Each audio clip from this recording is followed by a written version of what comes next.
2, 1. Good to have you back. What's up? Very glad to do this again. So the kid you were talking about, his name's Santi. Nice guy, real nice kid, and he like he does. You want to crack open a beer?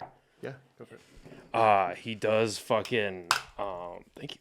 He does like videography and shit, and then I guess a year and some change ago, or maybe just under a year or something like that, he decides that he's watched way too many fucking To Catch a Predator videos, and he's like, there seems to be a lot of these. I'm gonna go find me some. Okay. And that's just what he does. Is he goes out with like his cheers, by the way. Cheers. Good to see you again, Cheers, buddy. Very good to see you. Yeah. It's the compa, baby. That's really good. Yeah, it's good stuff. Yeah, it's probably sells the most. That is really good. Since Marble likes to leave me on red, Steelbender, I'm looking for sponsors. Steelbender. Please. Gotcha. Marble, I'm so open to you, but you're ghosting Say me. what's up. And it's sad. Anyway, so him and his fucking camera crew, which is like his cousin, and then like some like random friends that just tag along. They just go out and do it like a couple times a month, and like it's fun, dude. He's a funny cat, man. Like That's cool. like he had a couple videos, or he has a video on his Rumble where he's dressed up as fucking Spider-Man, and then he had one where like one of the pedophiles tried to fight him. And That's Spider-Man. Yeah. He's like in like a onesie, like a latex yeah. onesie. Yeah, he's a funny kid, man. How have you been? That's cool. You've been busy as shit doing fucking acting and. Yeah. As much as you're able to talk about that, I know it's kind of on hold now because like the strikes and shit. We but can definitely get into some stuff. I'm not gonna spoil the plot or anything, but yeah, been busy doing that. For those that don't know, I did a Netflix movie from around March to about mid-May, June. Really cool experience. of this year. Yeah. This past couple months. Did y'all manage to actually finish shooting? Yeah. Oh, This was like one of the last projects that was able to finish before the strike. Y'all squeaked right out of there. Yeah, and also I am not SAG. I am SAG eligible. Okay.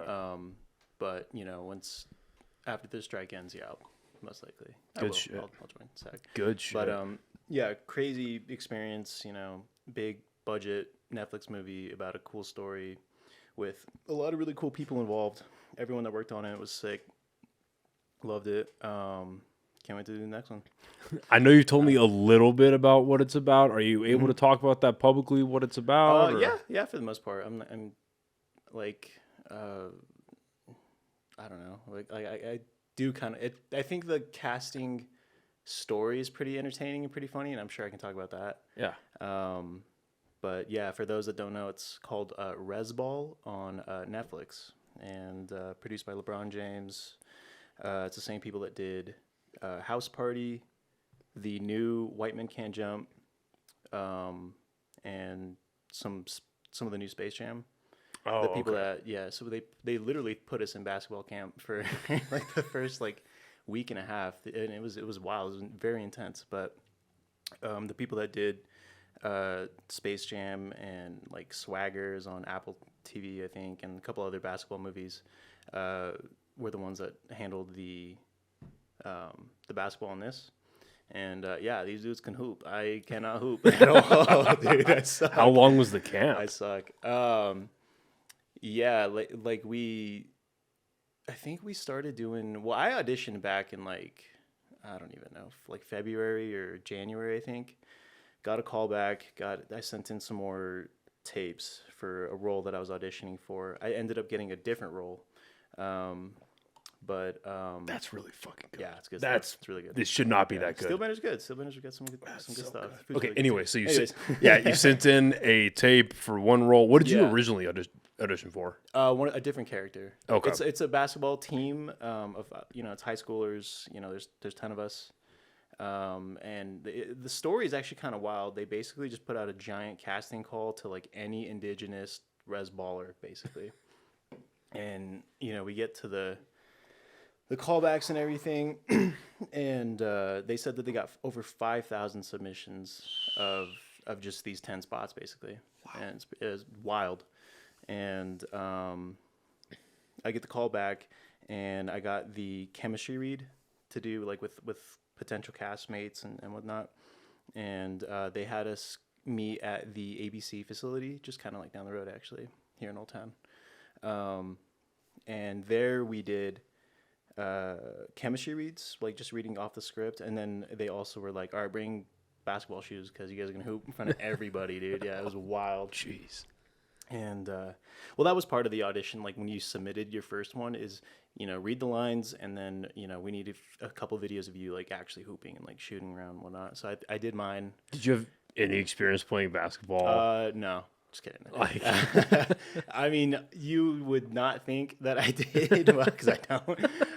But yeah, I played like once, like one season when I was like I don't know, 5th grade, and then I hooped with like friends and like at the gym and stuff. So yeah, I played soccer in college, so it kind of just translates athletic. instead of your feet, you're using your hands. Yeah, I suck at that. And what about like acting? Have you done any acting prior to this? Taking like classes and shit? Yeah, in undergrad I did. I was involved in my school's film program. The casting director who actually sent me the initial Res Ball audition, has been sending me stuff for a while now. So like I've auditioned for Reservation Dogs on Hulu. Dark Winds on AMC just wrapped up its 2nd season. I've heard of that. Yeah. And a lot of people that worked on Dark Winds actually worked on Res Ball. I'm proud to announce that the podcast is now officially sponsored by the fine people over at Chop Chili Company.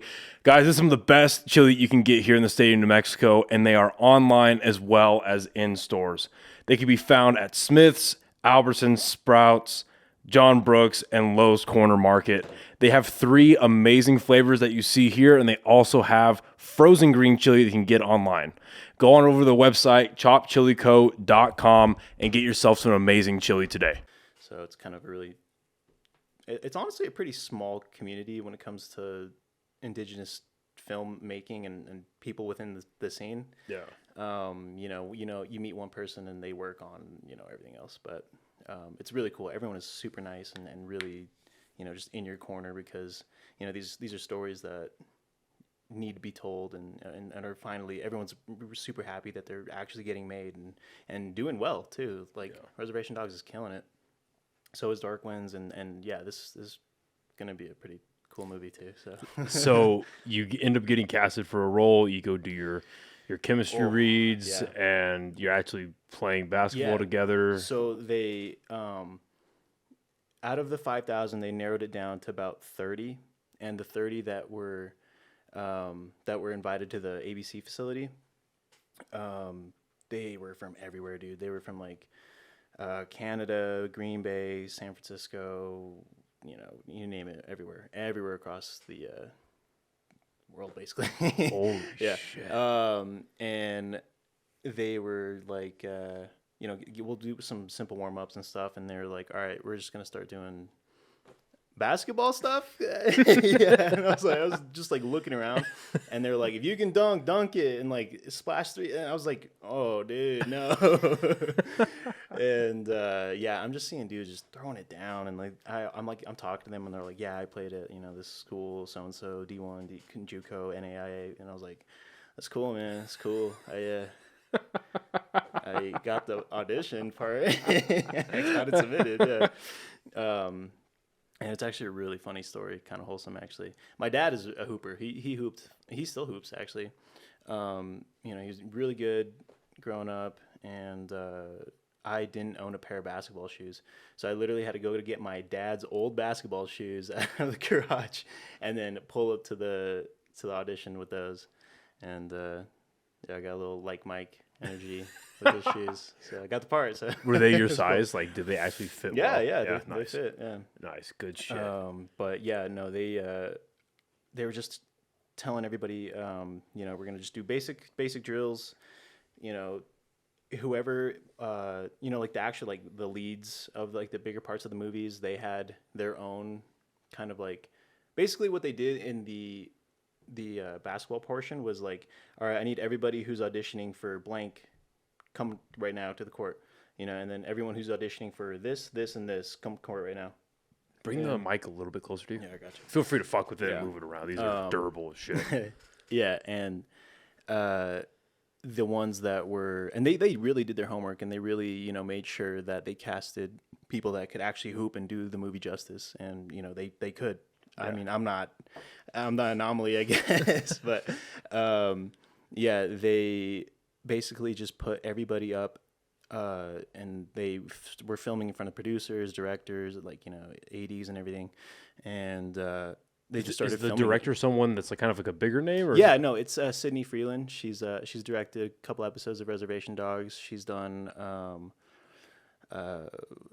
Drunktown's Finest, a couple other movies, and then I think she's done like some Grey's Anatomy episodes. So she's got some experience behind her. That's awesome. She's phenomenal. She was really, really great to work with, along with literally everybody on the cast and crew and everybody that was a part of it. It was just, you know, That's like a once in a lifetime experience for sure.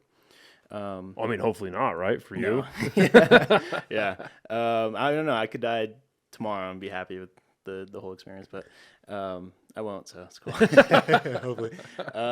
Yeah, no, they basically just started filming everybody, and they literally were like, all right, 1v1 hoop now in front of everybody. And in front of people that you're auditioning, you know, it's competitive. Like, I'm going for your role, you're going for my role. Right. And like I said, these guys, they can hoop, like they can like actually hoop, and they're filming, and all the producers and everybody, they're all watching, and yeah, whatever. Like, I guess I squeaked by. Or maybe they saw something in you, dude. No, yeah, my killer basketball skills. Hey, I mean, you made it. I mean, one way or another, you made it. Give yourself a little more credit, bro. No, you did it. Yeah, and I'm super proud of that, and I'm super proud of all of the cast they chose too, because they're all just great dudes, and you know, they're all just, you know, gonna be working. So that's really awesome. Cool. Yeah. But yeah, did that, and then it was literally like in high school tryouts, they lined up everybody, and Sydney was just like, all right, if I call your name, step forward. If I don't, sorry. Yeah. Yeah, basically. Yeah, kick rocks. Yeah. And they called name after name after name. And I was just going down the list, and I was like, oh my goodness. Uh-oh. Well, I guess that makes sense. And then she was like, all right. Oh, and Jaren Robledo. Yeah. Come on. And I was like, oh, dude, that's cool. See, yeah. So this is them picking the 10 of you out of the 30 that they already whittled down to. They picked like 12. Okay. Because they were still kind of debating who was going to take like the two bigger roles. And they took pictures. Like, they were just taking team pictures to see like who would look, you know, just trying to get looks and just trying to get aesthetics, trying to see what the vision would actually look like now that we're narrowing it down. And yeah, I got the call, or I got the email from the casting director maybe a couple hours after that, and she was like, it's looking pretty good. But the thing with Netflix productions is that they don't get the directors and producers don't get the final say. It's like Netflix gets the final say. So. Right, because they're the ones making the investment. They're the ones with the head producers and shit. Right. Yeah, and so they basically just like have people that vet you and be like, all right, does this guy have any, you know, like weird, you know, convictions or whatever, like, you know, whatever. They anything. Ran the biggest background check on you. Yeah. And you know, she was like, you're the choice for, you know, the role. It's just up to, you know, producers and, you know, the higher ups. And that whole day, I was just like checking my email just constantly, just refreshing. And you know, I finally got the one. It's like, all right, it looks pretty good. And then I finally got the one that says like, yep, you got it. Yep. Okay, here's the offer. Yep. Okay, you're good. Sign it. Good. Where were you when you found that email? On my couch, I think. Yeah, I wasn't doing anything. I was just waiting for this email. Yeah, I think I was just kicking it at my house, and I honestly was just kind of surprised. Not surprised, because it just didn't really feel real, honestly. And I was like, whoa, this is like happening. And then in the email, casting director, she was like, yeah, get ready to quit your job, and like your life's gonna change, basically. And I was like, okay, well, maybe we'll see. I don't know. Yeah, I mean, so far it's pretty cool. That's awesome, man. Well, fucking congratulations. Yeah, thank you. Yeah, I mean, cool. I want to congratulate everybody that worked on it too, and you know, all the other castmates. You know, it was awesome, and cast and crew was dope. So And I've especially like growing up in New Mexico, I didn't, to be quite honest, and half of it, especially as I grew up, like into my late teens, into my 20s, it was for a matter of ignorance and just lack of looking into it. And then I feel like another half of it was like the APS school system and the schools that I went to didn't really put a huge highlight on like indigenous Yeah. Oh history yeah. and really learning about what happened and Yeah. like outside of just the people came and the Native Americans that moved off land. Like that's pretty much all they really teach you. And to dig any deeper than that, you got to do your own research. Right. And frankly, I still haven't done enough of my own. But what I have noticed on the media side is like you just brought up a little bit ago, all these stories, whether it's in a TV show or a film format, they're getting brought to life more and more and more. And of course, the major one in October is going to be Killers of the Flower. Oh yeah. That was amazing. Killers of the Sunflower Moon. Killers of the Flower Moon. Flower Moon. Yeah. Okay. Yeah. With Scorsese, yeah, it's wild. and fucking DiCaprio and Brendan Fraser and De Niro. That movie is coming for every fucking Oscar. It's wild. It's crazy to see, this big mainstream push for, something that's it's always been a rich culture. It's just now that they're being made and the stories are being told and people are like, "Whoa, this is cool." Right. Who would have thought? Well, cuz up until like maybe 3-4 years ago, 5 years ago, it's been like, okay, Young Guns Yeah. and Smoke then Signals. like Tonto from fucking Lone Ranger. Yeah. That's really been like the major, unless I'm missing something. Yeah. Not anything, really. Well, like obviously yeah, Pocahontas, but that was Right. the most like Yeah. watered down, Yeah. kidified representation of what may or may not have Yeah. happened with that story. But what's cool is that during that time is when people kind of recognize that. Feel free. I'm gonna continue. I'm just gonna check the keep it, cameras. go for it. People just kind of recognize that, and they're like, I'm gonna make a difference. And so there's been a lot of really cool people that just started pushing their own, like making their own vision happen. And as a result, we get a cool Netflix movie next year. So That's so fucking Yeah. awesome, dude. I'm excited. yeah, me too. I'm very Way more excited. than you do. I know. Oh, I'm sure you are, bro. I'm very excited for you. Yeah, no, it'll be really cool. So, what was the basketball camp like? They whittle you guys down. Yeah. You've got 12 people. Yeah. Well, so How soon after the email was the camp? the camp was on Thursday. Got the confirmation, I think, on Friday or Saturday, and they're like, "All right, Monday, 8 a.m. Good to go. Let's go." Oh, And, shit. yeah, they picked everybody. Everybody got confirmed. They flew in everybody, and it's kind of funny. It's me and one other dude from Rio Rancho. Shout out JoJo. We're the only ones from here. The rest, the rest were all from not New Mexico. Oh, shit. So, but all these people obviously had, like, they were all Native American, had Native American background. Yeah, oh, yeah. But they just, through life path, had, like, Yeah, moved yeah. off to different places and... Yeah, everyone, like, there's 3 Navajo kids on one of them. And they're all from, just different tribes regionally and, awesome. from Canada and whatnot. But, yeah, a lot of really cool people. And honestly, if you want to give it a goog, just look at Resball on Netflix. You can get the rundown on Deadline and a bunch of other tabloids, whatever. But, yeah, dude, basketball camp was cool. Like, come Monday morning, they were like 8 a.m. or like 9 a.m. or whatever it was for 2 hours, and they worked us, bro.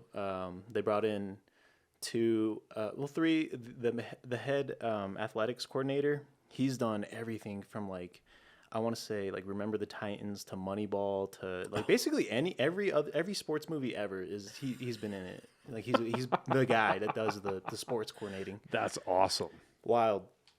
And they brought in Ashanti. He was really cool. He played professional overseas. And then Nicole from she played at like UCLA and I think Ohio State. And then her brother actually plays for the Celtics right now. It's kind of wild. But anyways, yeah, they literally just ran us through team camp basically, just to get us into shape and then to not only work on, you know, just fundamental basketball skills, because like they all had them. They know what they've been doing it since they were kids, but they had like, you know, me and like a couple other kids that were like, you know, obviously on a different level. Yeah. And, you know, they just worked on getting us up to speed and making us look like actual ballers on a team that can translate to camera. And so we ran a bunch of plays. So a lot of the plays that are in the movie, they're just like, you know, real life plays that teams have done. And it's just over and over again, just like getting it down, making it look realistic.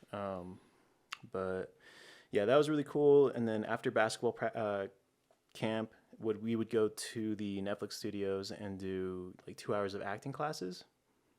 And then after that, we would like break for lunch. And then after, you know, at lunch, we would actually do some time with a Navajo teacher for Navajo class, because the Navajo language is like a really big part of the movie.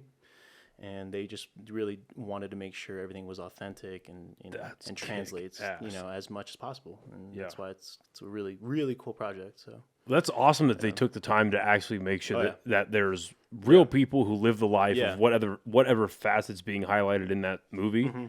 You have people that live that life. Yeah. Because they know, well, A, obviously it just makes everything better. But B, if they fuck that stuff up, they are going to get dragged through the ringer. Dude. Navajos are not kind when you butcher the language, dude, on camera. Dude, my mom is probably the worst one, dude. Navajo was her first language. Is that the tribe you're from? Yeah, so my mom's Navajo, and then my dad's Mojave from Lake Havasu. Okay. Yeah, and her and her 8 siblings grew up in literally a hogan, like maybe a little bit bigger than this room. It's wild. Damn. And yeah, they want to make sure it's authentic for real. That's awesome. So yeah, I'm well, not only that, it just pushed like us as the cast to be like, okay, there's a lot riding on this. Let's actually work our asses off to do the best job we can. Right.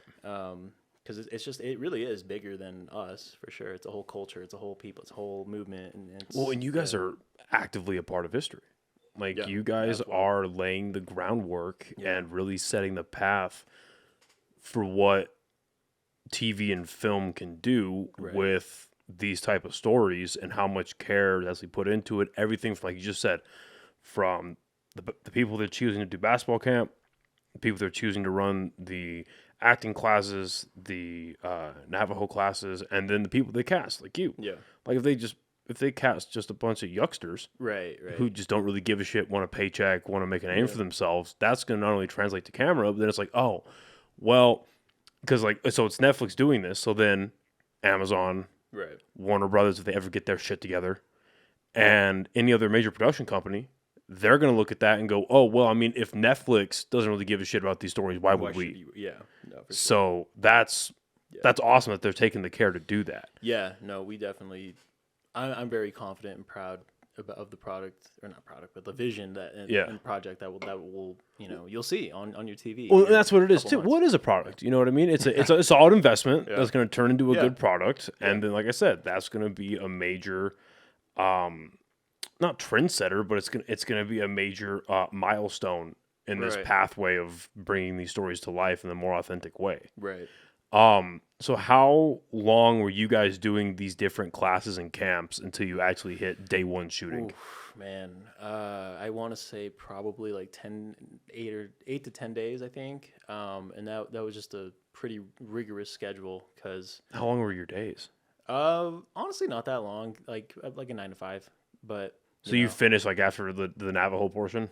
Yeah, but they would also do, you'd have to go do fittings, you'd have to go do, paperwork, you'd have to go, just there's a lot of stuff. There's a lot that goes into making a movie, dude. And I want to hear. I love this shit, dude. No, so I want to hear about all of it. Yeah, maybe. I don't want to give it away. Yeah, I hope I don't get in trouble. What if I get cut from it, like Chris D'Elia? Okay, but Chris D'Elia, you know what killed me about the Chris D'Elia situation? I want to clarify. I've known this dude for about 1.5 years now. He's not a weirdo. I just want to put that out there. He's not a weirdo. Cast him in your fucking movies. He's a nice guy. But the thing with Chris D'Elia that fucking kills me, because I was never the biggest fan of his stand-up. Like, I thought it was fine. Yeah. But just like he had a shtick and he had an audience that loved that shtick, and fair enough. Right, fair enough. Right. I just didn't like the hyper specific like facial movements and the neck movement. Yeah. Like I was like, I get why it's funny, like on paper, it's just not tickling my funny bone. So fair enough. But what killed me about his shit is, did you watch the show You? Yeah. On Netflix? Yes, yeah. So he played a fucking pedo. Yeah, that and in Workaholics. Too. I didn't see him on Workaholics. Oh, that was hilarious. He got it pulled. His lawyers and everything, his team got it pulled because it's pretty funny story because he plays a pedophile and they do. In what season? I don't remember. Did it ever air? Yeah, it aired for sure. And 'cause I've seen you all can't of get it now. I would have to. I had to pirate it. And I've go seen through, like some all of weird sites, but I've seen all of Workaholics and I don't it's remember that. Funny, it's a pretty funny premise actually. Yeah, they basically, the Workaholics dudes, they do their own sting to get child predators, and Crystalia is the child predator. Oh my god! Yeah, and they invite him over and they're like, dude, we're gonna jump him, we're gonna kick his ass, and then they like start hanging out with him and they're like, this guy's pretty cool, yo. Yeah, and they just start hanging out with him. Yeah. That is a plot you can only do on that show. Because that is it's a funny premise. It's fucking that's funny if it's done right and it's in the right format. And that is one of the my favorite episode from that show ever.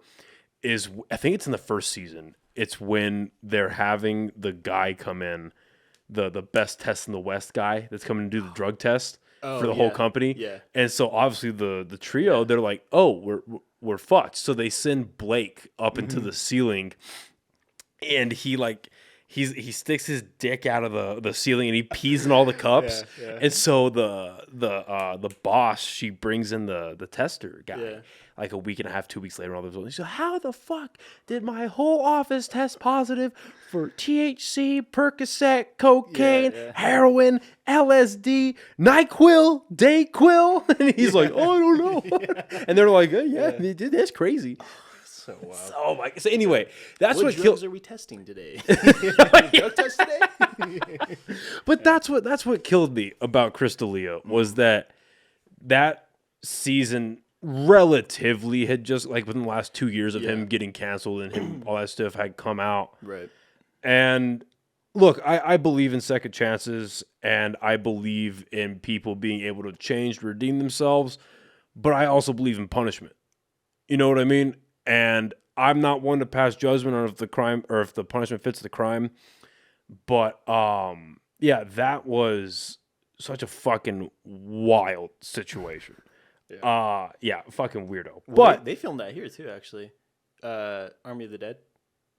Yeah, so the people that worked. Yeah. Sean Reswell actually worked on Army of the Dead. Right. One of my friends worked on Army of the Dead. Right. And word on the street is Crystalia is not a cool dude to work with. That's what I've heard too. That is what I have heard too. And you know what's crazy to me is because on the flip side of that, because if you haven't noticed by the fucking DC stuff in here, I am obsessed with like Snyder's version of DC. Right. And I have heard nothing but amazing things about Zack Snyder on set.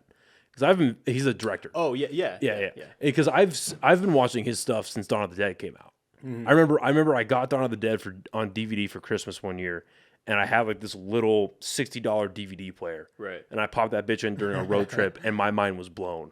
It's like, what the fuck am I watching? Yeah. And I've heard nothing but amazing things. So that dude casting a jackass like Crystalia. Right. I don't know how that happened, honestly. Well, I mean, it's funny because I watch Army of the Dead and I see Tig Notaro's part. Right. I can kind of tell because it's very dark humor. Yeah. It's very self-deprecating. Mm-hmm. Like one of the first lines or one of the first jokes she has is like, they offer her the money like for $2 million. Right. And she's like, I hate my life so fucking much. I will do that right now. Yeah. Send me up. And so I was like, okay, I tried to like, on my second viewing, I tried to see that as Crystalia, and I totally saw why they went the way they went. Especially you get a stand-up comedian for that, because her role was so isolated of every other cast member. Right. Like she really wasn't in the heist that much. Now, how much was that cut out from the original or changed from the original script? Who knows? But they did Netflix and their CGI team that they hired did a great job with that. They literally you could only cut him out of the movie. Yeah. You could only really tell in a couple of scenes because like the background's a little floaty. Right. But I mean, what other movie has done that? Yeah. Where you literally cut a castmate out or a cast member out? Yeah, it's wild. I mean, that's what happens when you do weirdo, stupid shit with underage people. Yeah. Yeah, it's just his situation was fucked up. Yeah. But they made a good move. I'm worried about because I love Snyder's shit.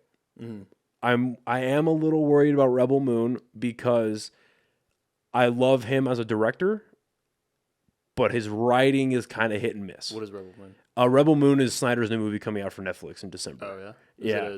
Is it a superhero? No, it's like so the story behind it is. Would you like some? Sure. The story behind it is that he, like in 2017, 2018, around there, he had gone to Disney and Lucasfilms and pitched them his idea for a Star Wars movie. And he was like, I don't want to use your existing canon or like your existing characters. I don't want to make this a Skywalker story. I want to make this in a completely original thing that expands on your universe, that references your universe. But I want it to be its own contained thing. And it's going to be rated R. And it's going to be violent. It's going to be mature. It's going to be like the real adult stuff that George Lucas wanted to do with the prequel trilogy, but obviously the execution really wasn't there at times. Yeah. And they were like, sounds great. No thanks. Have a good day. So he was like, okay, I'll get fucked. So then everything happens with Warner Brothers and DC. And he obviously built a great working connection with Netflix because Army of the Dead went well. Yeah. So, and they were like, you can do Army of the Dead, and they're giving him a whole like zombie universe. Oh yeah. They're doing like a animated series. They're doing a sequel to that movie, and then they're like, that looks good. Hey, what was your Star Wars idea? That's kind of cool. So they made that. It's gonna be rated R. I see. Okay. And the cast is fucking wild. Like they've got the dude that played Cyborg in Justice League. Anthony Hopkins is in it, playing an AI robot. Nice. There's a few other pretty Jenna Malone's in it, and a few other good cast members, and they're already like planned it out for a sequel. So the part 1 comes out in December, and part 2 is March. That sounds right. Oh wow. Yeah. That's soon. Yeah. So, they probably just filmed it all at once. Yeah, I'm fucking psyched. That's cool. So yeah, I'm very excited to see what Netflix does with them. But anyway, so you go through 9 to 10 days of these like the basketball camp and then the classes, doing admin stuff, getting fitted for your costumes and your wardrobe. Yeah. Day 1 of shooting. Yeah. What was that like? Like walk through like as much as you remember the schedule of day 1, and we'll just go from there. Yeah. Well, I'll actually start a little bit before because when it first really hit me that like I got the paperwork sent over. All right, yeah, I'm good. You know, signatures and everything. When it really hit me was when they were like, all right, we need you to come into the Netflix studios to do your fitting, like your costume fittings and everything. And I was like, okay, cool. And then when I got to the Netflix studios, you know, gates locked, like the gate pulls up. You go to the studio, and everyone's just like, okay, yeah, it's just a weird feeling, you know. You're like you're in the movie, like you're the guy, and you know everyone there is like, you know, working with you to get your fittings and everything, and that was just like, oh yeah, this is like actually happening. So that was I think like Sunday, and then go through all of the prep work. And the first day of shooting, the way we broke it up was we filmed all around New Mexico. Like we filmed 1 week in Santa Fe, 1 week in Shiprock, a couple days here in Estancia at the Netflix studios for a lot of it, and then you know, a couple like Los Lunas High School. We filmed like all over New Mexico. So for the actual like basketball scenes, did they build a set or did you go to the high school? We would use high schools around, and then we would you know, convert the high school that we used as our like home gym. and then we used a different high school for like the outside of it. Basically, awesome. Yeah. Well, And- I just love seeing that, like with Yeah. like with Stranger Things. It's like, oh, Oh, yeah, like El Dorado. that's El Yeah. Dorado. Yeah. That's fucking cool. Yeah. Yeah. Yeah. It was weird. Super weird seeing the first Netflix or the first Stranger Things shot of like California, 1980, whatever. I was like, what the fuck? No, it's not. Yeah. But yeah. Anyway, we pull up day one. The first week of filming, we actually don't film it here. We film it on location out in northern New Mexico.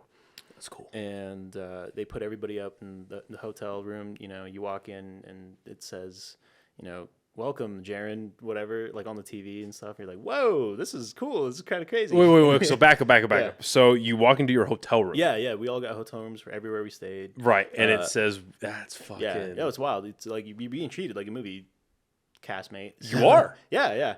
I don't want to say movie star. That's so Well, no, weird, you're a cast but member. Yeah. You are a cast Yeah. member in Yeah. a well-produced Yeah. film from a notable production company. Yeah, they took care of us for sure. Absolutely. That's awesome. It's really cool. You know, like I said, me and the JoJo were the only ones that were from here. Everybody else, they actually put up at a hotel park for the duration of filming for the, I don't know, like 6 weeks.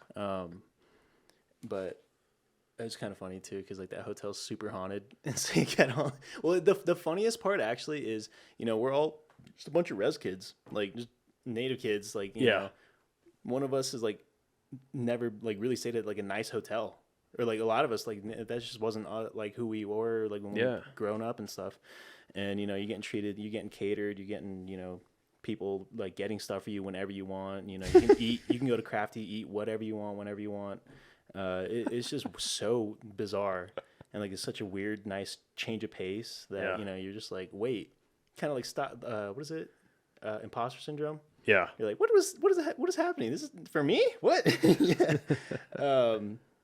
But it was really cool. Anyways, we're in northern New Mexico for the first week or so of filming, and the entirety of the pre-training camp, we were all just like, oh my goodness, I just can't wait to film. Like, I just want to start filming already. You know, let's just start getting this thing going. Did you find yourself on a regular basis having to snap yourself out of that though? Be like, okay, I do want to film, but there is a purpose for this. And like you were saying, like all y'all came together, like, hey, this is a good thing we're doing. Aside from the obvious, we're telling a great story, and this is how important. We all recognize how important this is, because this is about more or less our lives. Right. So we need to do this justice. Let's focus on the task at hand, and then we'll enjoy the shoot. Were there times like that you had to remind yourself, like, to stay focused like that? Yeah, that's what an AD is for. Get on you, dude. Like the whole, for people listening, an AD, assistant director. right. Yeah. So like the actual like the director is like the one with the creative vision. You know, they're the ones that like you know, make sure that their vision gets told the way they want it. Right. The AD is the one that makes it happen, basically. You know, they're the ones ordering people, like not ordering, but like they're the ones that are like telling people, you know, what needs to happen, what needs to be shot right now, what's happening, what's moving. They're like, the executors. Yeah, basically. Yeah. And a lot of everybody that worked on it was so just professional and just really good and really nice and really cool people. I mean, I'm going to state the obvious here, but that's what you want to hear. Yeah. Like, because one of the worst things you hear about, and that's what really like gave me a fucking bad taste in my mouth with, I guess they're called Warner Brothers Discovery. Okay. Because they, like, Discovery and Warner Brothers came together. That's what really gave me a bad taste in my mouth with them, aside from, like, I don't know how much you know about Snyder getting removed from Justice League, but the long story short of it is they saw an opportunity when Snyder's daughter killed herself, and they took the opportunity, like, okay, let's get him out of the movie, because they just didn't like the way Batman vs. Superman performed, Suicide Squad tanked, and they're like, okay, we need to be more like Marvel, let's get him out of here and get Joss Whedon. Yeah. But aside from that, after Justice League had come out, and then all these stories of on-set life happened, how Joss Whedon, Jeff Johns, somebody I've looked up to, because Jeff Johns, he was a writer on the movie and a producer. No, he's a producer, not a writer. But he had written comic books since the mid-'90s. Oh, okay. And I grew up reading a lot of his, and some of my favorite DC stories written by this guy. But then you hear stories about how, like, Joss Whedon, threatened Gal Gadot's career if she didn't film scenes that made sexualized jokes towards her or filmed her in a sexual way. Or you hear about Jeff Johns saying that the reason why they cut out pretty much all of Cyborg's story is because they didn't want an angry black man at the center of their movie. And, you know, like you hear these things from these like industry titans, and it's like, come the fuck on, dude. You have extremely talented people. Who gives a shit what their heritage is, what the color of their skin is? They are talented people, and they want to do a good job for you. And I wouldn't say more important than that, but just as important, the fans love them. Yeah. Treat them well. Absolutely. So it's good to hear that a cast full of Native American guys are getting treated well by the people behind the camera. Yeah. Like that kind of shit needs to get highlighted. Yeah. You know what I mean? No, it was really cool. You know, kind of coming back to your point about, you know, were you ever reminded that, you know, it is a job? You know, you're getting paid to do this. They chose you to it's like they interviewed you, you sent your resume, they hired you. You know, you want to do a good job. Yeah. And yeah, I was reminded a couple of times. They're like, yeah, this is a job. You need to do that. And I was like, okay, yeah, no, you are 100% right. Yeah. Yeah.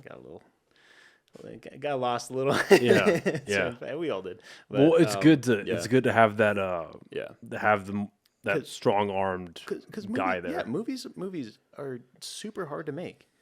And there's so many people that are involved and that go into making a movie that they hammered it into us on like day one that you need to be on time. Like that's the most important part. Like if you're late, like you push the whole production, you know, it could just turn into a nightmare so fast. So, what was something about filming that was one of the most surprising things to you, where you didn't realize that was a part of the schedule? That's just a part of how things are made, things are done. Like what stood out to you? Like, oh shit, I never thought of that. There's a saying that Ryan on the movie, he told us, he's like, you act for free, they pay you to wait. It's so much waiting, dude. Like one scene, like your call time will be like sometimes like 2 a.m. You got to go there, you know, and wait. You won't film till like 5 a.m., 6 a.m. You just wait. You just wait on set. That's just how it goes, you know. And because they're setting things up, they're getting lights getting proper, shots, getting, you know. That's why they say if you're late, you're gonna put the whole thing like off. You literally, there's a lot of waiting that goes on being on set, but it's cool because like, you know, you're kicking it with your homies and you're just eating crafty for free, and you're just hanging around, meeting new people, talking, making connections, honestly too. Well, one of my favorite lines in any movie is from now of course I'm forgetting the name, but it's with James Franco and his brother, and it's the movie about the making of The Room. Oh yeah. Disaster Artist. There's a moment. There's a moment where James Franco's character, Tommy Wiseau, he's off his rocker more than usual. And his brother, I forget the character's name, but his brother, Dave Franco, his character has the impression that the cast hates him now, that they want to quit, the conditions are bad, and they're all sitting outside on these picnic tables. And he walks up to the cast, and they're all talking, and this lady in like her late 50s, she goes, at the end of the day, we're on a movie set. Yeah. Every day's a good day. Yeah. And that has stuck with me. Like ever since I saw that movie in the theaters, I was like, oh shit. Like that movie, along with just like being obsessed with film pretty much my whole life, but that movie really like set it in like I want to work in film. Yeah. It's makes cool. sense to me. It does, yeah. I remember seeing that in the movie theater too, and being like when he's doing the casting director meeting. And that was not my experience at all. Please don't get that idea. I had a really nice and really cool, pleasant, wholesome casting director experience. All right. Well, Tommy Wiseau is a very really cool. Yeah. That lady, no, not so much. When I saw him do that casting director meeting, and it just felt so just intense and cutthroat, and you know, part of me was like, okay, I mean, that looks kind of cool, but you know. That's just not the reality of the industry anymore. You know, it's just changed so much, even in terms of auditioning. Yeah. You know, how many times have you seen the story in a movie of the actor or actress going in for an audition and just bombing in front of producers and casting directors and like next, like that doesn't really happen anymore. Now it's all over Zoom, and now you can just take as many takes as you want and then send that in. Interesting. Yeah. So you didn't do like a live audition? You like sent in a bunch of stuff? Yeah, you send it in, they vet it, and but they never like called you into an office. Well, that was what the chemistry read was. Oh, right, yeah, fair. At the fair. That's what I thought. Okay, the basketball thing, but yeah, it's just changed a lot, honestly, the industry, but for the better, honestly. Like I imagine myself going into it like an audition room, just being nervous, dude. Yeah, like I feel like I would have been, shit the bed and just be like one of those actor or actresses be like, I'm done. Well, it's over. The dream's over. Well, we were just talking about this, me and Cole, on Monday night, because his mom worked in editing for the film industry for so long, and she did a lot of remote work in Santa Fe. So she would literally like work in Santa Fe, edit a bunch of shit, fly to LA every 2 weeks with a hard drive, drop it off, pick up new shit, go back and forth. And we were talking about the psyche of up and coming actors. And I mean that I want to be behind the camera. I'd love to be a director and a writer. Right. I love writing and I love the idea of directing. And the very few film classes that I've taken, every bit of it that apply to directing is what I love the most. Right. But being an actor, like as fun as it probably is at times to act and like be in that scene and express yourself and really like get into it, that's gotta be fucking awesome. Yeah. But then also that's like 1%, and the 99 is when you're talking like offset, you haven't even made it to a set yet. Yeah. You haven't been accepted. You're going to all these auditions, whether it's a sitcom, a movie, a TV show, a documentary stand-in, whatever, a commercial, music video, whatever you're going to go to audition to. Your life as an up-and-coming actor is getting rejected over and over. Yeah. And then, because I try to put myself in the other person's shoes too, let's say you're a casting director, right? Let's say you're an assistant casting director. You're a assistant producer. Maybe you're an executive producer that really gives a shit because your money's on the line. Right. So you're sitting on these casting calls. You're sitting on these Zoom meetings, right? They are, yeah. So you're sitting there and you're going through tens and dozens and hundreds of these shitty fucking actors. And so let's say you're the actor and you feel like you care, maybe not the most, but you are in that top 99th percentile that cares. You really want to do this. You're passionate about it. You're paying for classes. You're reading the books. You're watching the fucking YouTube videos. You live, eat, fucking sleep shit acting. And you're number 113 out of 250. Yeah. And they've been viewing all these shitty people. Maybe these guys didn't have lunch. They got in a fight with their wife. Yeah. Their girlfriend cheated on them last week, but they're still doing their job because the studio's money's on the line. Right. And they're seeing you and they're cold to you. Yeah. You have to, I'd imagine, as someone that's interviewing so much, you would have to just be able to compartmentalize all that and be like, where's the next one? Right. Yeah. But a lot of people can't do that. And that's why you see all these starving artists in LA that get so heavy into partying, drinking, drugs, and it's everywhere. I don't envy the up-and-coming actor's life.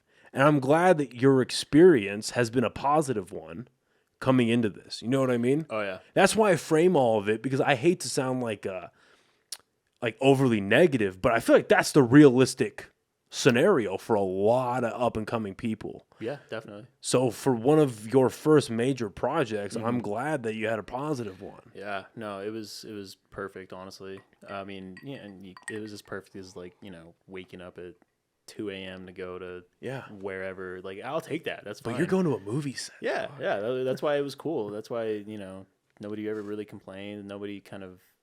Everyone just bought in and had a really good experience. That's awesome. So I don't even think we got through the first day of shooting. No, dude, there's a lot. I could talk about this all day. Yeah, hey, and I'm here to listen, bro. The first day of shooting, mid-March, I think, so it was still pretty cold out. I think our call time was like maybe 3 a.m. ish. So yeah, they basically just you wake up, go down to the lobby, vans pick you up, they take you. Vans are just always there. Shout out PAs, dude. Set PAs, first team PAs. And a PA is a production assistant. I've dabbled in it a little bit. I have a lot of friends that are PAs that have worked for years. These people work insane. It's wild how much they work, and for like it's kind of like a thankless job. I mean, we made sure it wasn't, but yeah, they put an insane amount of hours and an insane amount of work. But yeah, you wake up, you go down to the lobby, vans take you to base camp, and where we were at, our hotel was like maybe like a 40-minute drive from base camp, so you got to get up extra early. That's why we're up so early. Take us to base camp. And this is going from. You said a lot of people were at Hotel Park. Yeah, so this is you were at. Everybody went to northern New Mexico. Oh, to Shiprock. Yeah, we're all up right, there now. right. Yeah, we're all up there now for the first week or so of filming. And from where you were staying to the shooting was 40 minutes of set. So right. the vans take you to base camp, and that's where hair and makeup is. That's where your trailer is. Did you have your own trailer? We had the Honey Wagon. So what's that? It's just like a big 18-wheeler, but with like individual rooms. Oh, okay. Yeah, so like you share That's sick, yeah, though. it's cool. You get your own. you do get your own space. Yeah. Your own sink, mirror, all the stuff. But that's cool. Bed, yeah. Own bed.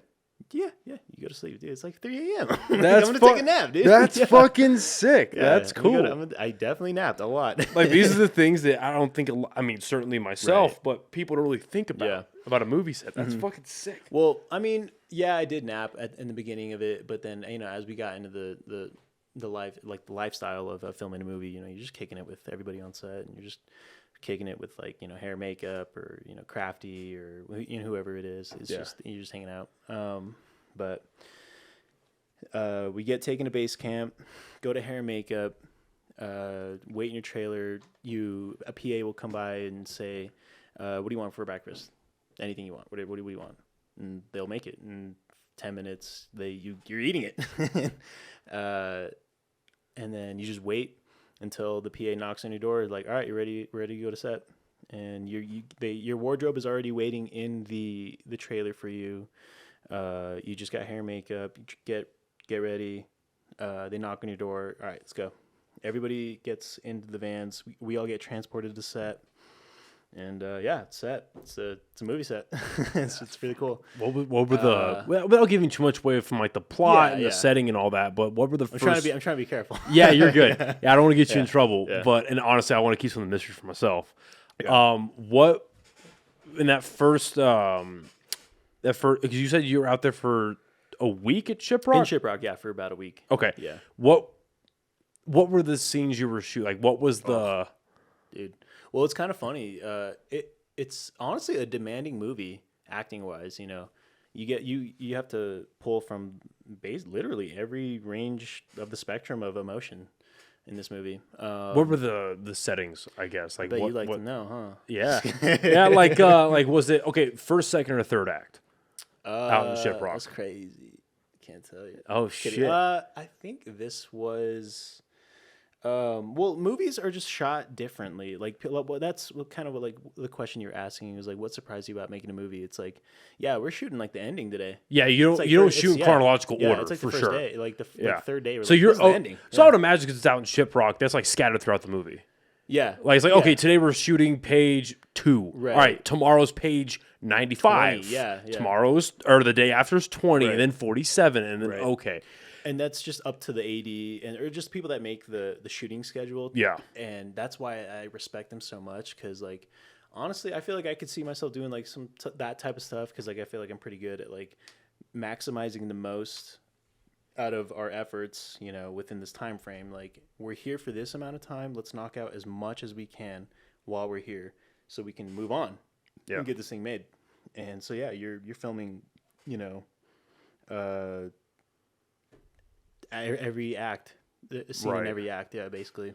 So yeah, it just you bounce around. What maybe this didn't occur when you were out in Shiprock, but I guess for your whole shoot, what was the hardest emotion for you to pull out? Of the whole movie? Yeah. Or, I don't know. I want to say, because it's a heavy movie for sure. I don't really want to give away too much, but I think for me personally, not dealing with the movie or anything, as like, Native men, as men especially, you're taught, to stifle your emotions and, kind of mask that side of your whole life away. And I feel like it's even more amplified at least in my setting, in indigenous culture as men, it's even more so kind of like shied away from of showing any emotion, honestly, like, whether it be sad or even happy or just like anything. So as an actor, as a native, like up and like, starting actor, I was like, this is like the worst thing I'm at, is like conveying something using myself, portraying emotion. And I learned a lot about myself, and I learned a lot about, kind of like who I want to be, because I realized that you can portray yourself. I don't know if this is making sense. Like, just acting in general, portraying something that's so new to you was hard for me. And I think, filming this movie kind of just really helped me, honestly, get better at, feeling emotions, conveying myself, communicating. And at the end of the day, that's kind of what a movie is. You're communicating an idea, a story. You're storytelling, basically. It sounds like a lot of this was therapeutic. Yeah, no, for sure. That's because I don't go to therapy. I haven't been to therapy in a long time, dude. Yeah. Yeah. No, that's cool, dude. That's you guys get to watch my therapy. That's fucking kick. Yeah. Do you feel like a lot of the exercises that you were doing, a lot of the techniques you were learning in that like first 10 days of acting class really helped you? Like, that was massive. Yeah. Helped you bring that side of you out? Yeah. Yeah, Noelle was amazing. She's an acting coach based out of New York. She just did before this. She worked on what's it called?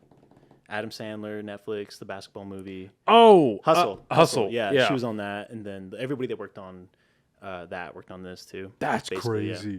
I've only seen like the first half of Hustle. Oh, it's good. It's a really good movie. But I want to finish it. It's literally Goal, but with basketball. So that was my gripe with it. But it's still a really good movie. But Goal, shout out Goal. Have you seen Uncut Gems? Oh yeah. Oh my God. Yeah, it's good stuff. Yeah. What a fucking movie.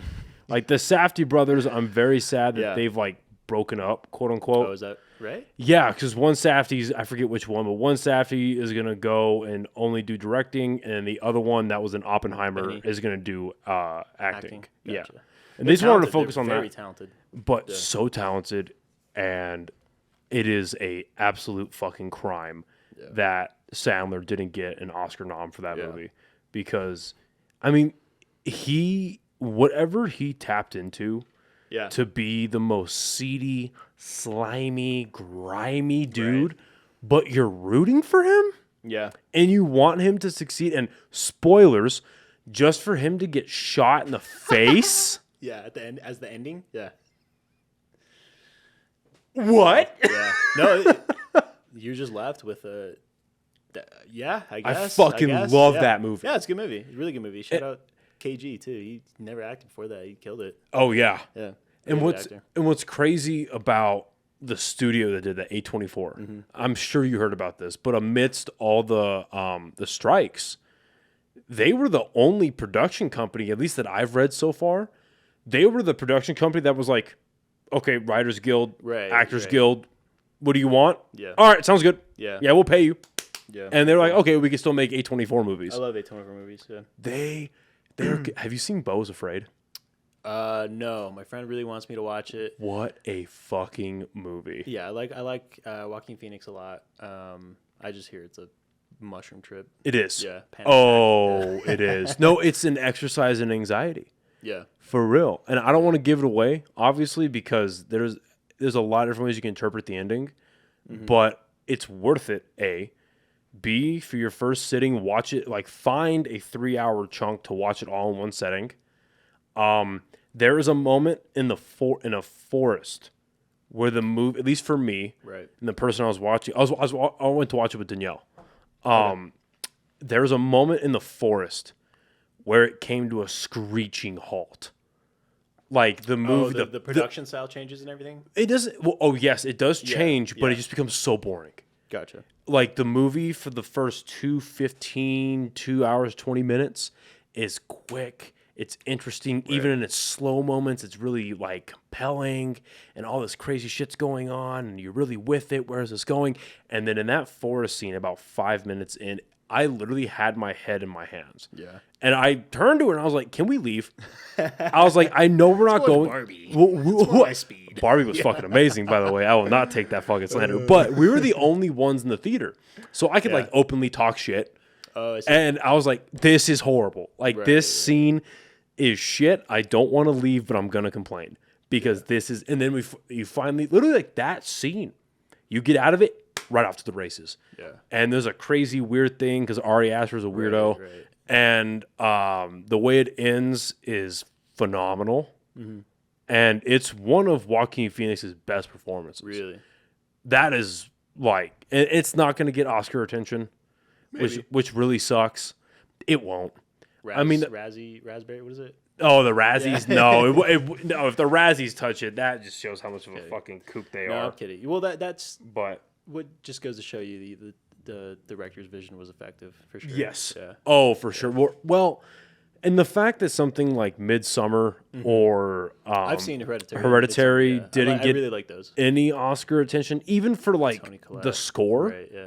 Yeah, Toni Collette should have gotten supporting actress for sure. But the fact like the scores didn't get touched, the cinematography didn't get touched, that's telling that Beau's Afraid is not going to get any attention. But yeah, A24, I want to watch that. Apparently, it's really good. That horror movie about the hand. Oh boy, yeah, it's good. Is it really good? I liked it a lot, actually. Yeah, talk to me. Because dude, those were some of the worst trailers I've ever seen. I don't watch a trailer. I don't watch trailers. I can't help myself. Yeah, I don't. Yeah, I just. Same with like our friends. We were just like, all right, we're picking a movie. We've heard really good things about Talk to Me. Let's go watch it. Yeah. And what a ride. Was it worth it? Yeah, it was cool. I liked it a lot. It's a good fresh horror movie for sure. Okay, fresh. It's not 2 hours, like over 2 hours. It's a good it's fresh. Yeah, it's good. It's really, cool. Really cool. It's their directorial debut and it came out swinging. So we'll see. Cool. The only thing that really interested me about it before I heard about the response to it was.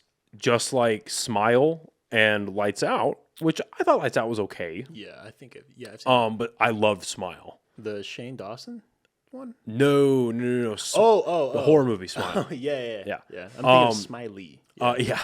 Those two movies, just like Talk to Me, were short films that a studio looked at and were like, let's give you $1.5 million and see what you can do with it. And it turned into this thing. Right. Have you seen Smile, the horror film? I know what it is, yeah. Fuck, it's so good. It's kind of... Oh, yeah. Really? I loved it. Okay. I have it upstairs. I've seen it 5 times. Yeah, I love it. I fucking loved it. Interesting, okay. It was... if you've seen It Follows... Yeah, I've seen that, yeah. It's... I think It Follows did it a lot better, like, artistically, and the way the movie was constructed. Yeah. Smile's a lot more to the point. Gotcha. A lot more to the point, a lot more in your face. And I would say the climax of Smile was better for my taste, personally. Right. But it's worth it. It is worth the watch. I think it's free on, not free because you're paying for Peacock, but it's on Peacock. It's really fucking good. Good rec. I went to watch it in the theaters. I was very surprised. Great fucking movie. Nice. Holy shit. Anyway, so back to your experience. So you shooting Shiprock for a week. God damn, we keep getting only day 2.5 people, all right? Buckle in. So you're in Shiprock for 10 days a week? Whatever, yeah. Or so. And then what was your next shooting location? The next one after that was back here in Albuquerque. I think we knocked out most of the Netflix Studios shoots there. And How long were you at the studio lot for? couldn't say, probably like the next 4-ish weeks. So that's where we're doing most of it. That's where the magic is made, people.